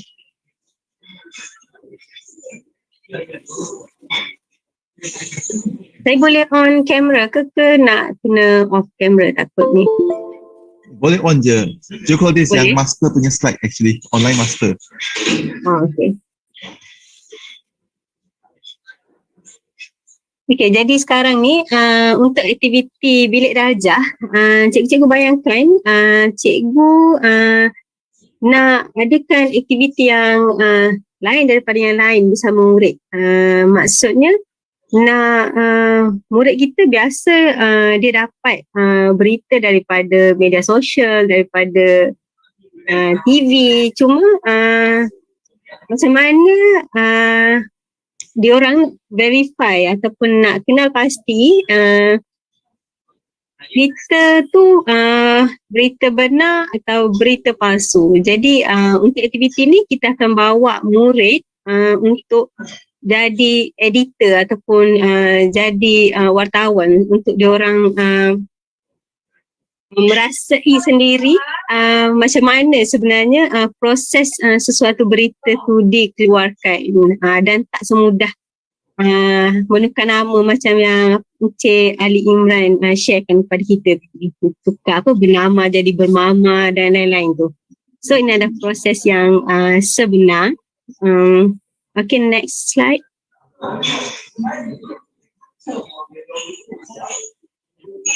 Okay, untuk media conglomerate ada beberapa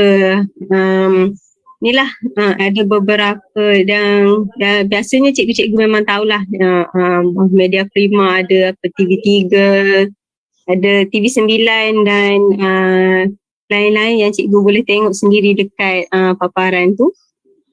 Seterusnya adalah ini adalah jenis-jenis media ya. Yang seterusnya National News Agency, ada bernama RTM, TV Hijrah, yang saya yakin cikgu-cikgu biasa dengar dan biasa dapatkan maklumat daripada sumber-sumber ni. Dan yang seterusnya Independent Media, Yang ni chili sauce dot my, between the lines, Malaysia kini. Okay, yang seterusnya.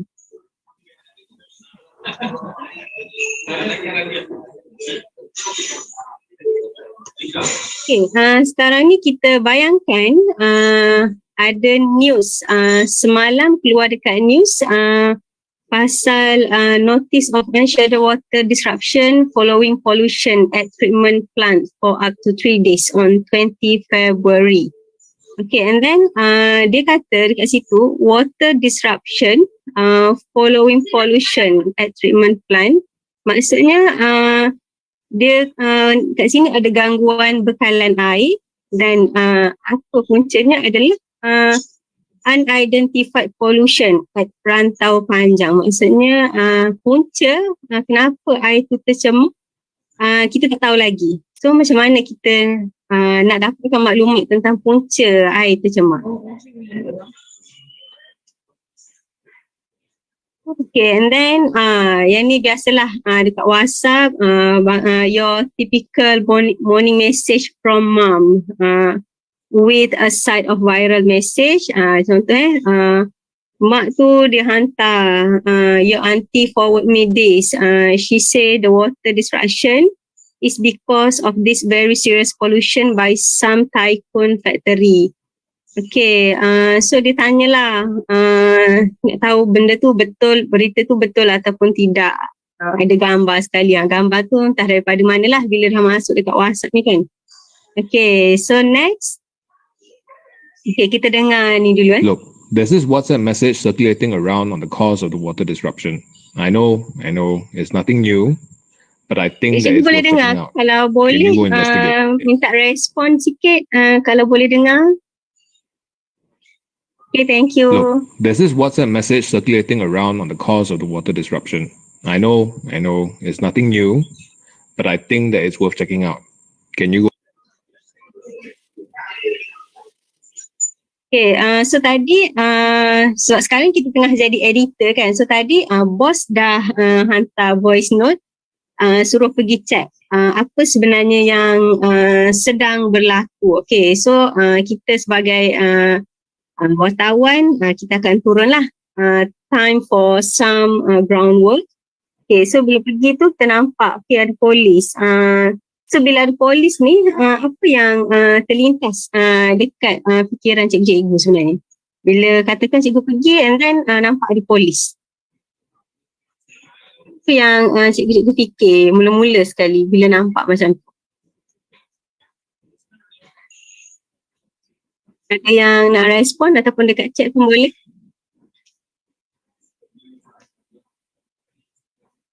Saya akan fikir mungkin ada orang mati ke.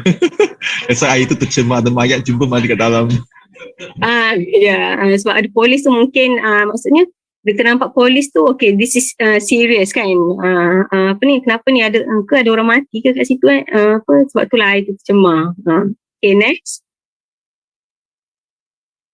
Okay, so sekarang ni bila kita dah pergi buat groundwork macam tu, kita akan kita akan cari eyewitness. So kita akan dengar, maksudnya kita akan check dengan diorang punya diorang punya saksi. Maksudnya kita nak tahu kenapa ni, diorang tahu apa tak. Okay, so kita dengar dulu daripada Pak Hisham. So last night I was walking. I usually at night memang I walk after dinner because biasalah, when you reach my age, if you eat too much you kembung your perut. So I walk like usual every night. Then I walk by the river. I saw a group of people, really, it was very obvious. All of them wearing the same t-shirt. The t-shirt lah, the bloody Perikatan Kebangsaan t-shirt lah, all wearing the same t-shirt. All sitting near the river there. I tell you, I saw them throwing things into the river, They throw stuff in the river. But actually, because sometimes I dah tua kan, I absent-minded sikit, I didn't bring my glasses lah. So maybe lah they were throwing stuff in the river. But but for sure, that one confirm I can tell you, they all wear the baju, the t-shirt, the Perikatan Kebangsaan t-shirt. I think they purposely want to sabotage us, They want to sabotage current party, impian. I tell you, so obvious lah, blue color. That one can confirm punya lah. Memang confirm lah. Okay, so kita bincang dulu yang Pak Hashim ni. Tadi maksudnya bila Pak Hashim punya statement tu, apa yang kita akan rasa ragu sikit lah dengan dia punya statement tu. Apa yang buat kita jadi ragu dengan dia punya statement tu?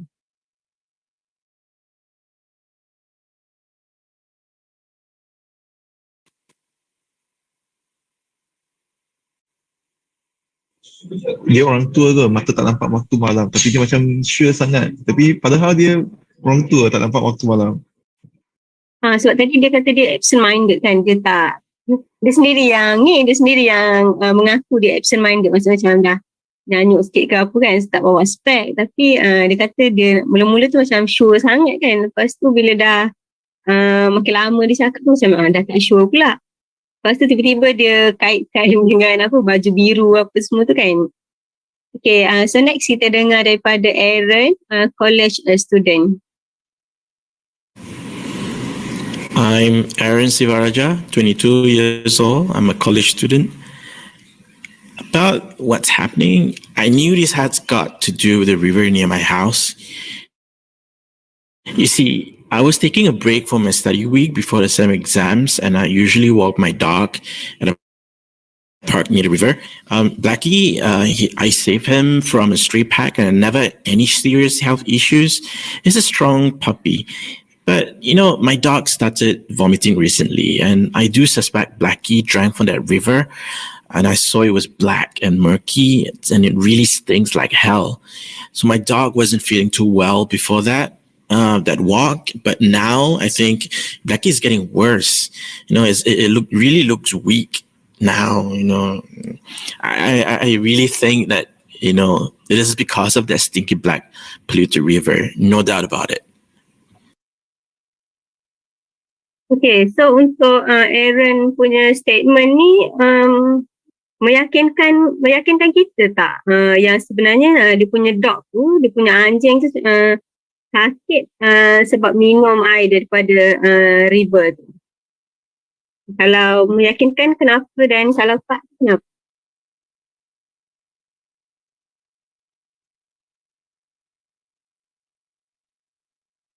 Tadi dia kata dia bawa dia punya dog tu jalan-jalan, and then dia punya dog pun cuma ni lah dog yang dia jumpa dekat stray dog yang dia bela. And then dia cakap sebelum jalan-jalan tu dia punya dog tu dah macam tak berapa sihat. And then bila lepas dia bawa dia punya dog tu pergi jalan-jalan, and dia suspect dia punya dog minum air daripada sungai tu, dia punya anjing tu getting worse. Okay, so kita boleh conclude tak yang dia memang sebab air tu? Dia ada bawa anjing dia pergi jumpa doktor tak? Macam tak berapa percaya. I mean, boleh percaya jugalah, tapi juga kena ada confirmation jugalah. Okay. Okay, so next daripada Lee Mei Lee, 55. Hey, hello. You are the reporter, huh? Okay, now I see you know Indian, huh? Only I tell you, actually I think I know who go and, you know, make the river like this. Aduh, because I stay nearby, just across the river ni. You can see from here my house, the green one, and here no police, Later, you can go there. You take some water lah. Take what They say sample. Then you go and test lah. Why the river becomes so polluted? Ayo, we live here very not healthy one I tell you, if you ask me lah, I think it's the Indians law. Because my friend, they got share this video, then they send me I can show you, I play, you see. Now, you can see all these people, they throw something in the river. So many tongs around them. Ayo, now I remember. No wonder 2 days ago, I suddenly smell something very strong, very 很臭 like that lah. And then I come out from the house because I want to find my way. I think it's from the river lah. because I cannot tahan. Then must be them lah, because this area is a very Chinese area, most of us are Chinese here lah. Takkan the Chinese want to go and sabo the Chinese themselves, right or not? Wait later, if you want, I can share the video with you one. Actually, I just want to be a good citizen. If I can help, I help lor. But now COVID time actually my husband he no working now, and every morning I go work lah. I go to the pasar and sell the fish with my friend, 很辛苦leh. So I want to ask lah, if I give you all this information, got money or not? 200 ringgit. Oh, okay lah, 150 got or not? 150. Okay, so this part untuk Aunty Lee ni, I think banyak benda kot yang kita macam boleh highlightkan atau boleh extract daripada dia punya statement tu. Apa yang cikgu nampak isu yang dia cuba bangkitkan tadi. Ini sangat racist. Ya, dia sangat racist kan. Dia macam sebab dia Chinese, pasal dia kata tak mungkin lah Chinese nak sabotage kawasan Chinese sendiri, and then dia macam blame Indian. Lepas tu apa lagi, sebab dia ada video tadi kan pagi, and then dia ni apa sebelum dia bagi video tu.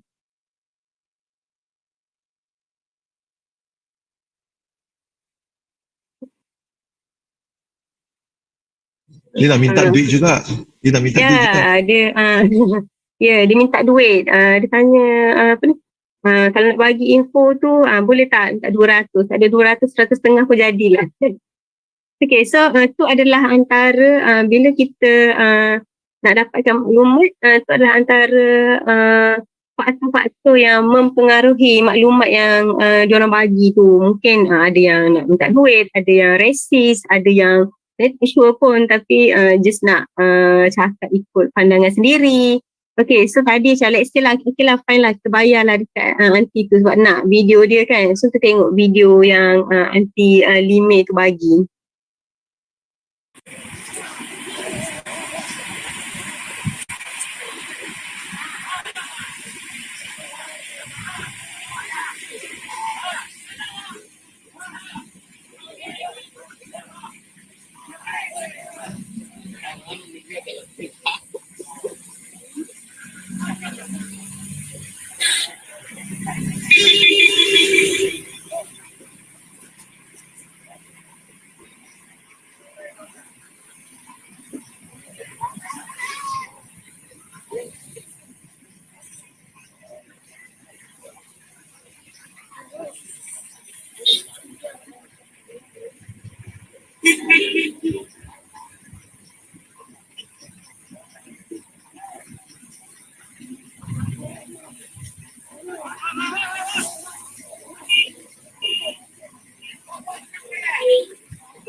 Okay, so daripada video tu siapa ni?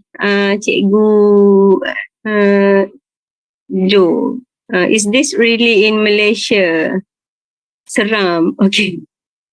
So from the video, apa yang cikgu-cikgu nak cakap pasal video tu? Macam sekarang ni kita tengah cakap pasal sungai dekat Malaysia. So daripada video tu, daripada video yang Aunty Lime tu bagi, apa yang cikgu-cikgu boleh cakap? Lori itu bukan dari Malaysia. Ada lori begini di Malaysia. Ya, ada lori macam ni kat Malaysia, and then cuba tengok dia orang punya pakaian, dia orang punya apa ni dah bukan apa, ni sungai ke apa tu? Okay, kat India tu, maybe video ni pada India, and benda ni sangat typical ya, benda ni sangat sering berlaku dekat ni lah, dekat kita punya persekitaran ataupun kita punya news environment, sebab biasanya macam tu lah, bila macam makcik ni dia suka share video entah daripada mana dia dapat tu, terus percaya, lepas tu share masuk dekat WhatsApp semua kan. Okay, so next.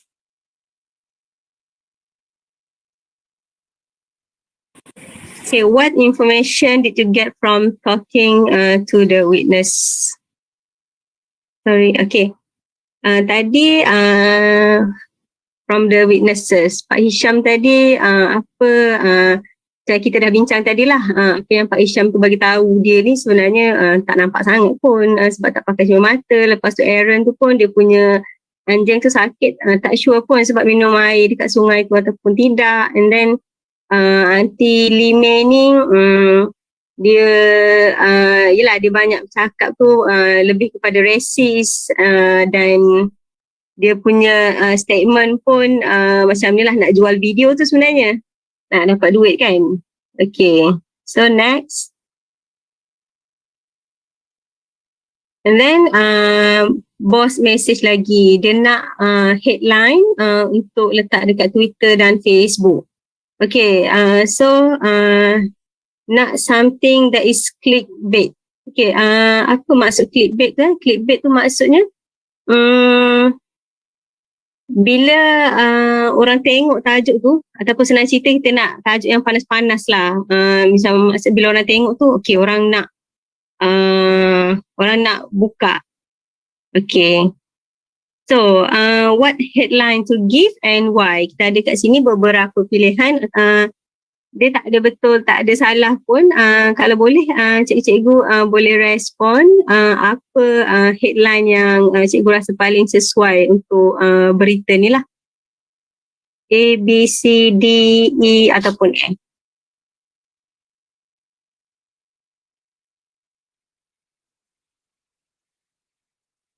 Buat duit guna cover panas. Ya, betul.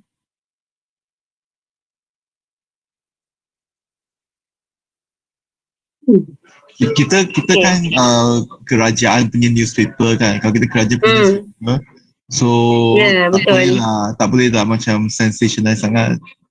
Saya rasa mungkin E kot. Tapi realitinya mungkin jangan pilih dia. Sebab sebab sekarang ni kita punya news ni more kepada government punya news. Maksudnya kalau kita nak cakap yang nak pilih tajuk yang panas-panas sangat pun nanti alah juga kan dekat kita punya news company ni. Okay, kalau cakap harmful chemical, E rasa lagi neutral, water cuts for 3 days for Klang Valley. Kalau A tadi, unknown chemical polluted water supply. Okay, tak apa, kita simpan dulu jawapan cikgu-cikgu. And then next, A sensational sangat. Ya, betul. Okay, so tadi kita dah pilih headline. Lepas tu surprise press release daripada Faizal Medical. Faizal Medical ni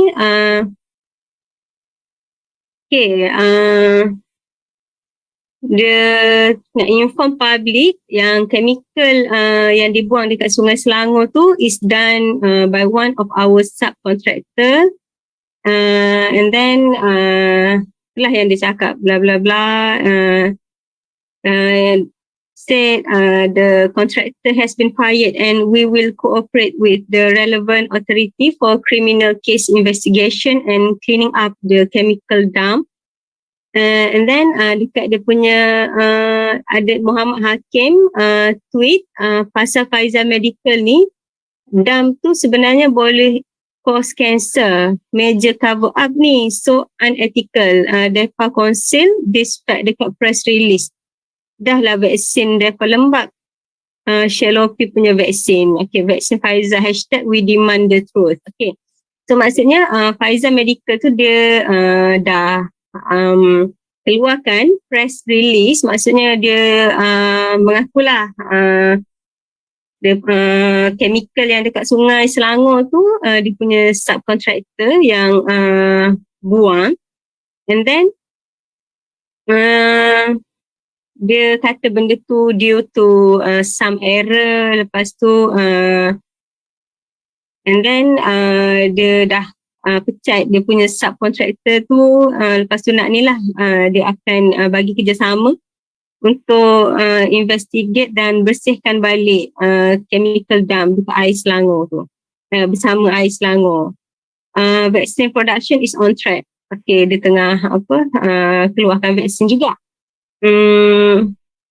Okay, so bila Muhammad Hakim tu tweet, dia kata chemical yang dekat sungai tu sebenarnya boleh cause cancer. So betul ke tidak? Macam mana benda tu ni lah jadi trending. Okay, so next. Okay, what new information did you get? Okay. Daripada maksudnya tadi kita macam dah dapat respon daripada kita punya witnesses. And then kita baca pula press release daripada Pfizer Medical dan tweet tu. Susah nak evaluate sebab dua ni dia rival. So who is to say, kan dia suka attack each other kan. Kita pun tak tahu siapa yang benar. Ya, betul. Kena buat siasatan lebih lanjut dulu. Ya, sebab yang lagi satu tu pun daripada Shalopi Med. Maksudnya diorang dua-dua tu pun ni lah in business lah kan. Okay, so next. Okay, remember the river sample. Okay, yang ni message daripada Tan Lab. Sample result is out, contains deoxyuridine apa benda tu. And then meaning it could cause cancer. So betul lah kan, daripada water sample tu test lab dah buat ada kandungan bahan yang could cause cancer. Ya, betul. So macam tadi betul lah yang dia kata benda ni cover up kan. Okay, so next. Okay, lepas tu ni bos dah message lagi dah ni. Okay,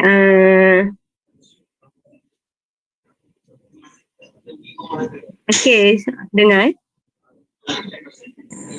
Hey, I heard from David that you uncovered something about the chemical leak. Now, I want to remind you on 3 things, yeah? I don't want to impose, but just FYI. Number 1. Pfizer Medical has placed a huge ad order for us for the next 1 year to promote their vaccine. Now, I wouldn't want to risk losing their business.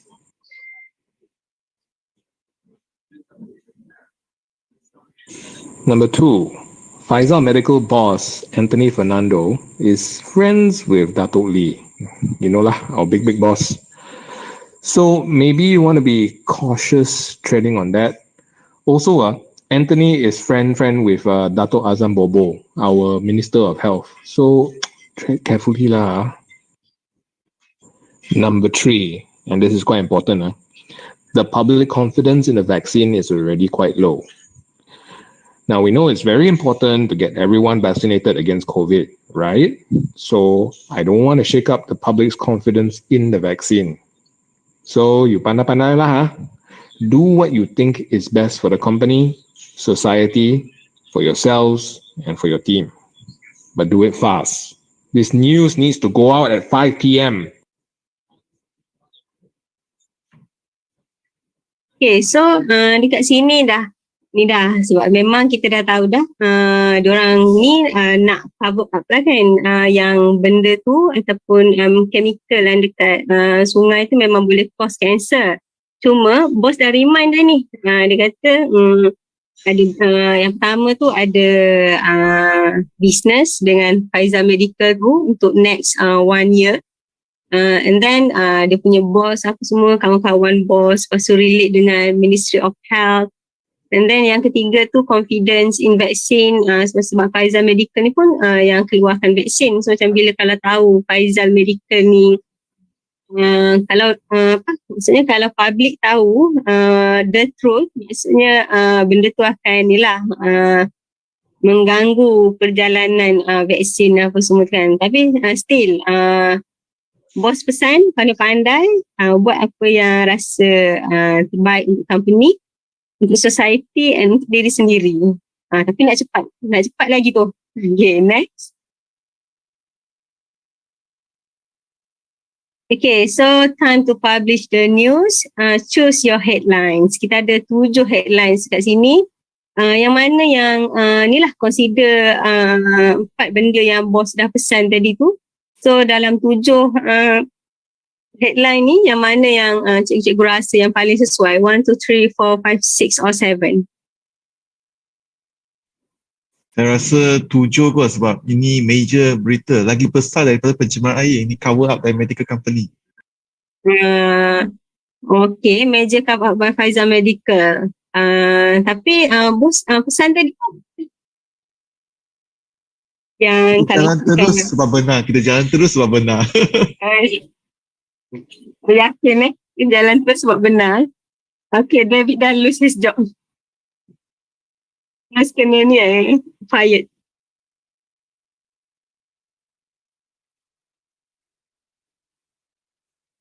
Okay, any other response?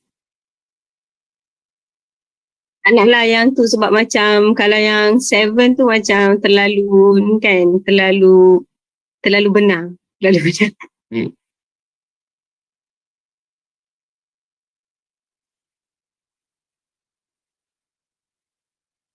Anyone? Hai, Assalamualaikum. Assalam. Saya Burhan. Menarik saya lihat penggunaan bahan ni lah untuk lift this class. Cuma saya ada 2 soalan. Untuk menjadi pemberita, tadi kita dah tanya 3 orang kan tadi yang pasti. Adakah maklumat-maklumat itu akan dimasukkan di dalam berita atau disaring? Kemudian yang kedua, sebab bila melihat kepada maklumat terus daripada analisis daripada yang berkaitan dengan kesihatan, saya rasa macam ada missing lah. Bukan sepatutnya kita rujuk dengan pihak alam sekitar dulu ke, baru kita pergi kepada pihak kesihatan. So itulah yang saya rasa lah. Okay, terima kasih. Sama. Okay, David atau Claudius nak respon? Saya rasa memang biasanya jangan rujuk kepada pihak kesihatan dulu lah. Tapi kami ada tanya juga jurnalis tentang aktiviti ni. Kebanyakan walaupun that's the ideal way, but reality you don't have time. Sebab every newsroom dia tengah rush nak keluar berita. So dia kena ada satu macam give and take lah. You nak berita cepat, you nak berita tepat. Sometimes kalau boleh good, tepat dan cepat. Tapi sometimes you might have to pick one.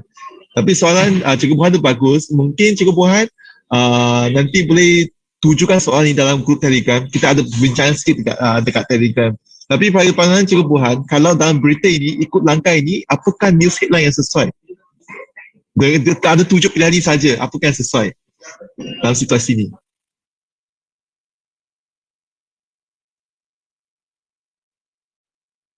Oh, susah juga sebab semuanya based on medical fact kan.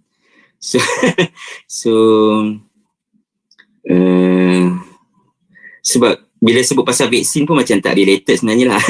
Okay, mungkin saya ambil nombor 1 kot. Nombor 1. Lepas tu ada Cikgu Jo tadi, number 1. Also number 1. Sebab dia kata don't disclose too much info to public, but enough to arouse curiosity. Maksudnya number 1, toxic chemicals used in vaccine production cause water outrage for Klang Valley. Okay, toxic chemical use in vaccine production. Tapi kalau kan kita nak tengok yang paling neutral tapi paling bosan punya headline, nombor 4. Tapi paling bosan lah, dia tak ada bagi dia tamu baca berita tu.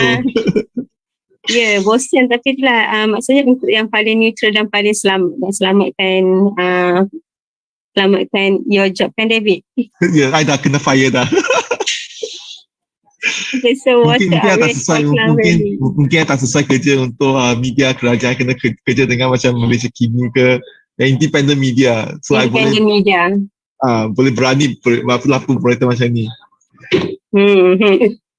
Okay, so kita tengok next slide, Cikgu Claudius.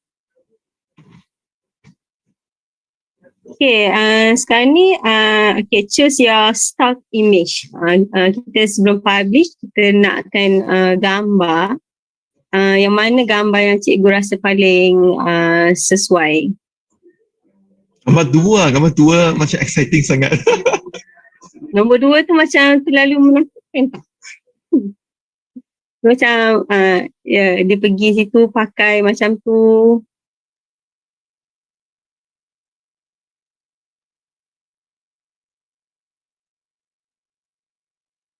I like 4. Nampak macam ada buat kerja sikit. Okay. Nombor 4 tu sebab bila kita nak cakap pasal benda tu, so we need proof.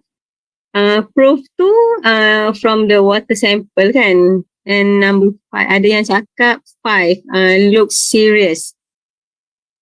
Toxic danger dengan apa? Ada gambar tu kan.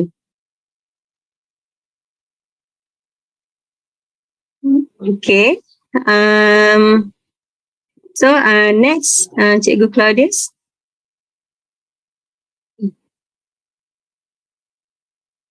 Okay, so this one kita dah nak send to print. Kita tengok yang mana yang paling image tadi kita ada beberapa pilihan, tapi kita tengoklah yang mana yang paling dirasakan sesuai. So next slide.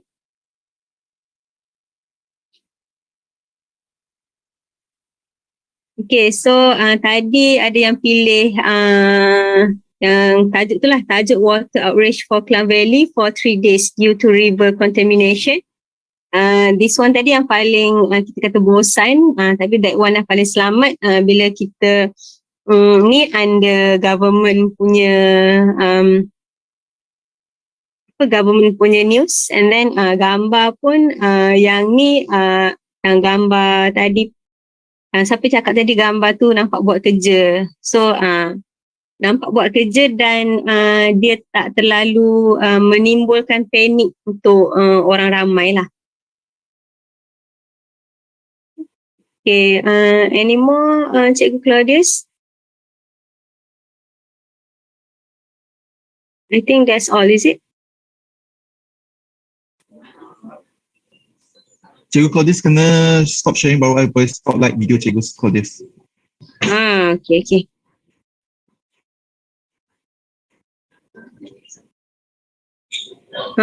So as for my conclusion, I think this activity is very exciting untuk kita buat dalam classroom kan. That means kita akan buat murid tu berbincang and diorang akan macam nak stand for their choice. Sebab kita bagi beberapa pilihan kan tadi.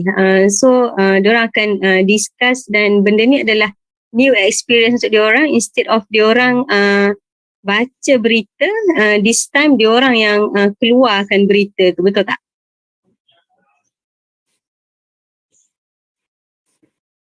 Okay, so okay, yes, thank you Cikgu Jessica.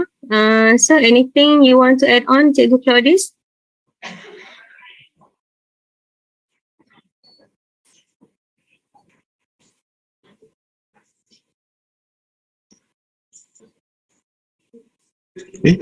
Use real news or situations as classroom activity.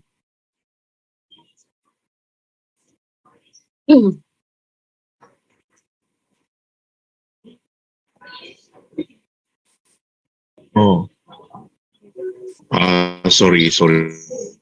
Tiba-tiba tak clear.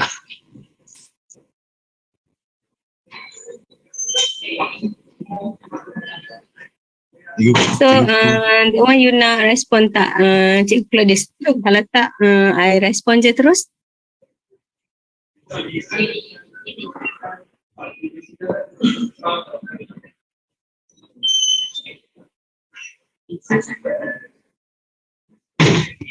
Saya rasa Cikgu Claudius line ada problem sikit lah. Line problem Okay, so sebenarnya cikgu depends dekat cikgu nak use real news ataupun nak create the situation. As long as kita as teachers kita bagi exposure ataupun experience dekat murid tu untuk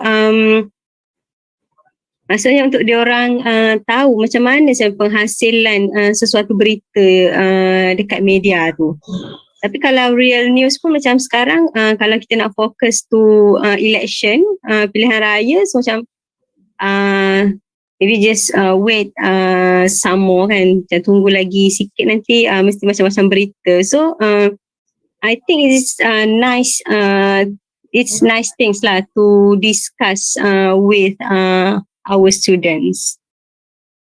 Cuma kalau kita as for me, saya mengajar dekat sekolah rendah.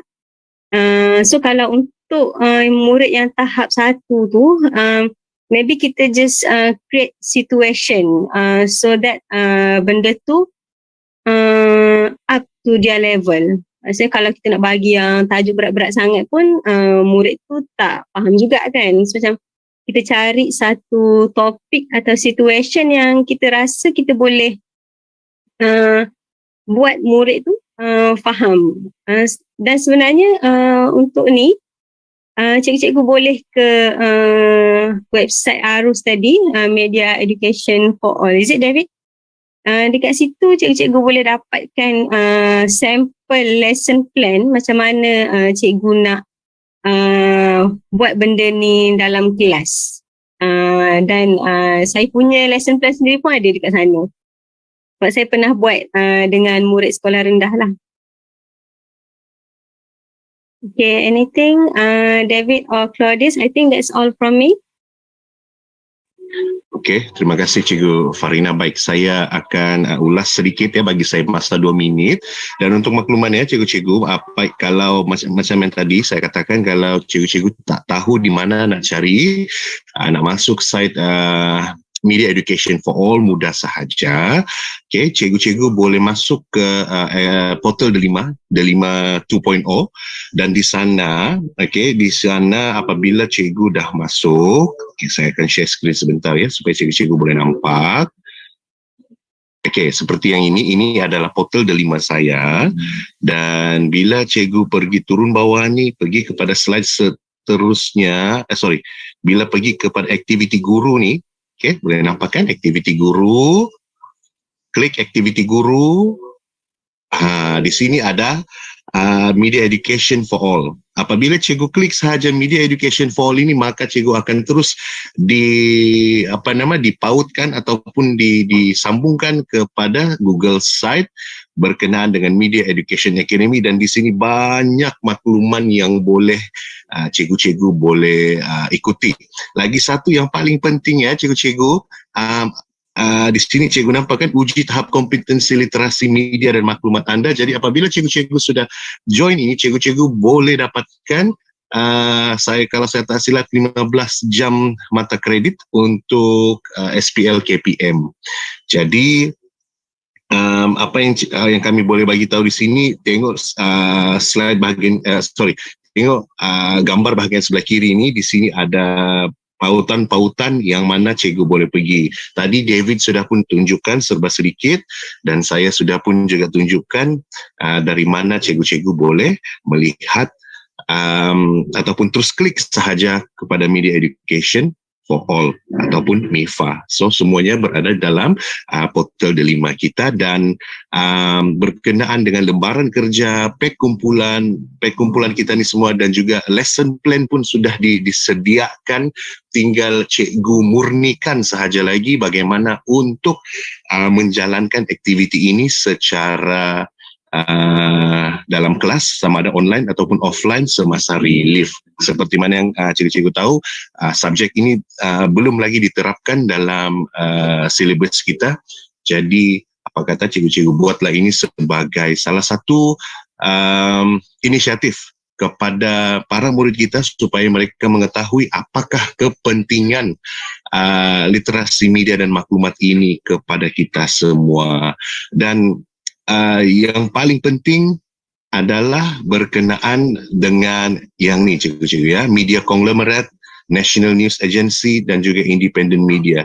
Kalau cikgu-cikgu dah bagi kita murid-murid tu untuk cek bahagian media conglomerate, cuba pula lihat berita daripada National News Agency dan kalau benda tu rasa masih tak betul boleh cuba baca bahagian independent media. Itu sahaja daripada saya dan saya serahkan kepada David. Nanti mungkin beliau boleh sampaikan dengan lebih lanjut. Thank you Cikgu Claudia. So saya just nak buat sedikit penutup. So number one, borang maklum balas. So borang maklum balas bagi yang tengok live ada dekat banner dekat bawah. Bagi yang ada dekat call ini, saya sudah letakkan dalam chat lah, cikgu berisikan. Ini kami akan isukan sijil. Bagi yang tengok live, anda ada sehingga ke hari Isnin ini, minggu depan, untuk isikan borang. Okay, semua peserta bengkel dalam sepanjang minggu, literasi media dan maklumat sedunia ini, Global Media Information Literacy Week, akan terima sijil dari pihak kami. Okay, dan saya nak buat sedikit lagi penutup daripada apa yang Cikgu Peranan dan Cikgu Kodis cakap. Sebenarnya literasi media dan maklumat ini, dia nampak macam susah tapi actually different tahap ada different cara untuk cikgu buatkan aktiviti bersama dengan murid. Contohnya mungkin tahap 1, cikgu boleh just bagi tahu yang jual aiskrim cakap aiskrim dia sedap. Adakah ini benar ataupun adakah ini opinion dia. So benda simple macam ni bagi tahap 1. Tahap 2, tahap 3 dia ada different ways lah. So aktiviti ini yang baru kami bentangkan tadi actually dia lebih sesuai kepada murid sekolah menengah ataupun murid sekolah rendah tahap 2 tahun 6 macam itu. So dia kena ada certain level of reading skill. Okay, tapi aktiviti ini kita buatkan secara sengajanya, kita design. So murid bila dia akan pecah kepada 3 kumpulan, every time kita buat aktiviti ini 3 kumpulan, media conglomerate, national news dengan independent media, dia akan ada tajuk berita yang lain. Dia akan ada gambar yang berlainan sebab audience dia lain. Aktiviti ini kita buat supaya murid dia sendiri boleh mengalami apakah keputusan, mengapa tajuk berita ditulis macam ini, mengapa gambar dia guna macam ini, apakah pengaruh di sebaliknya. Tadi kita boleh dengarkan bos dia cakap apa. Ini satu. Dan bila kita dengar maklumat, kita dengar dari witness, adakah dia hanya cakap benar ataupun dia ada masukan opinion dia sendiri. Itu pun satu kemahiran yang kita boleh ajar murid, especially bagi subjek bahasa. Kalau cikgu ajar subjek bahasa, ini merupakan satu aktiviti yang murid kena tahu bila dia menggunakan bahasa. Kita dengar orang komunikasi dengan kami, kita kena fikir apakah isi tersirat dia, apakah tujuan dia cakap sesuatu. Sama juga dalam aktiviti tema hari ini kita cakap pasal pilihan raya umum kan. Bila seseorang ahli politik bercakap something, adakah dia bercakap benar ataupun adakah dia ada hidden intention dia. Ini adalah satu kemahiran yang sangat-sangat penting bagi anak murid ada. Sebab ini dia melibatkan kepada pemikiran kritis. Okay, dan aktiviti ini memang sebenarnya kalau cikgu buatkan lebih kurang 45 minit sahaja, 45 minit. Yang baki 15 minit kita nak budak untuk bincangkan topik-topik ini. Adakah apa yang news media tu buat tu betul? Macam tadi cikgu pun ada sebut, sepatutnya kena pergi ke Kementerian Kesihatan. Tapi proses ini tak ada. So mungkin benda ini kita boleh bincangkan kepada murid juga. Sebenarnya banyak dalam situasi yang kami berikan kepada cikgu hari ini, dia tak ada jawapan betul, tak ada jawapan salah. It just depends on you punya pendirian sahaja dan you punya etika. So with that, saya nak buatkan satu penutup. Terima kasih kepada semua yang menghadiri. Terima kasih kepada semua speaker hari ini yang mengambil masa untuk datang buat perkongsian, and then mereka kena belajar. So mereka memang very busy schedule. Dan terima kasihlah dengan kepada Cikgu Farina dan juga Cikgu Claudius yang sudi menjadi penyampai penceramah hari ini. Seperti apa yang saya cakap tadi, semua maklumat hari ini ada dekat website. Cikgu juga boleh follow Telegram kami. Kalau belum ada lagi, Telegram kami, Instagram kami ada dekat sama juga Media Edu for All. MEDIA, edu, nombor 4, ALL. Okay, Telegram ada, Instagram ada, Twitter ada, Facebook ada. Okay, dan untuk ketahui lebih banyak program, just follow us. We'll do more of these programs sebab kami percaya literasi media maklumat itu asas pembinaan sesuatu negara. Okay, dengan itu saya nak mengakhiri banking hari ini. Terima kasih kepada semua yang hadiri. Have a wonderful weekend. Bye-bye.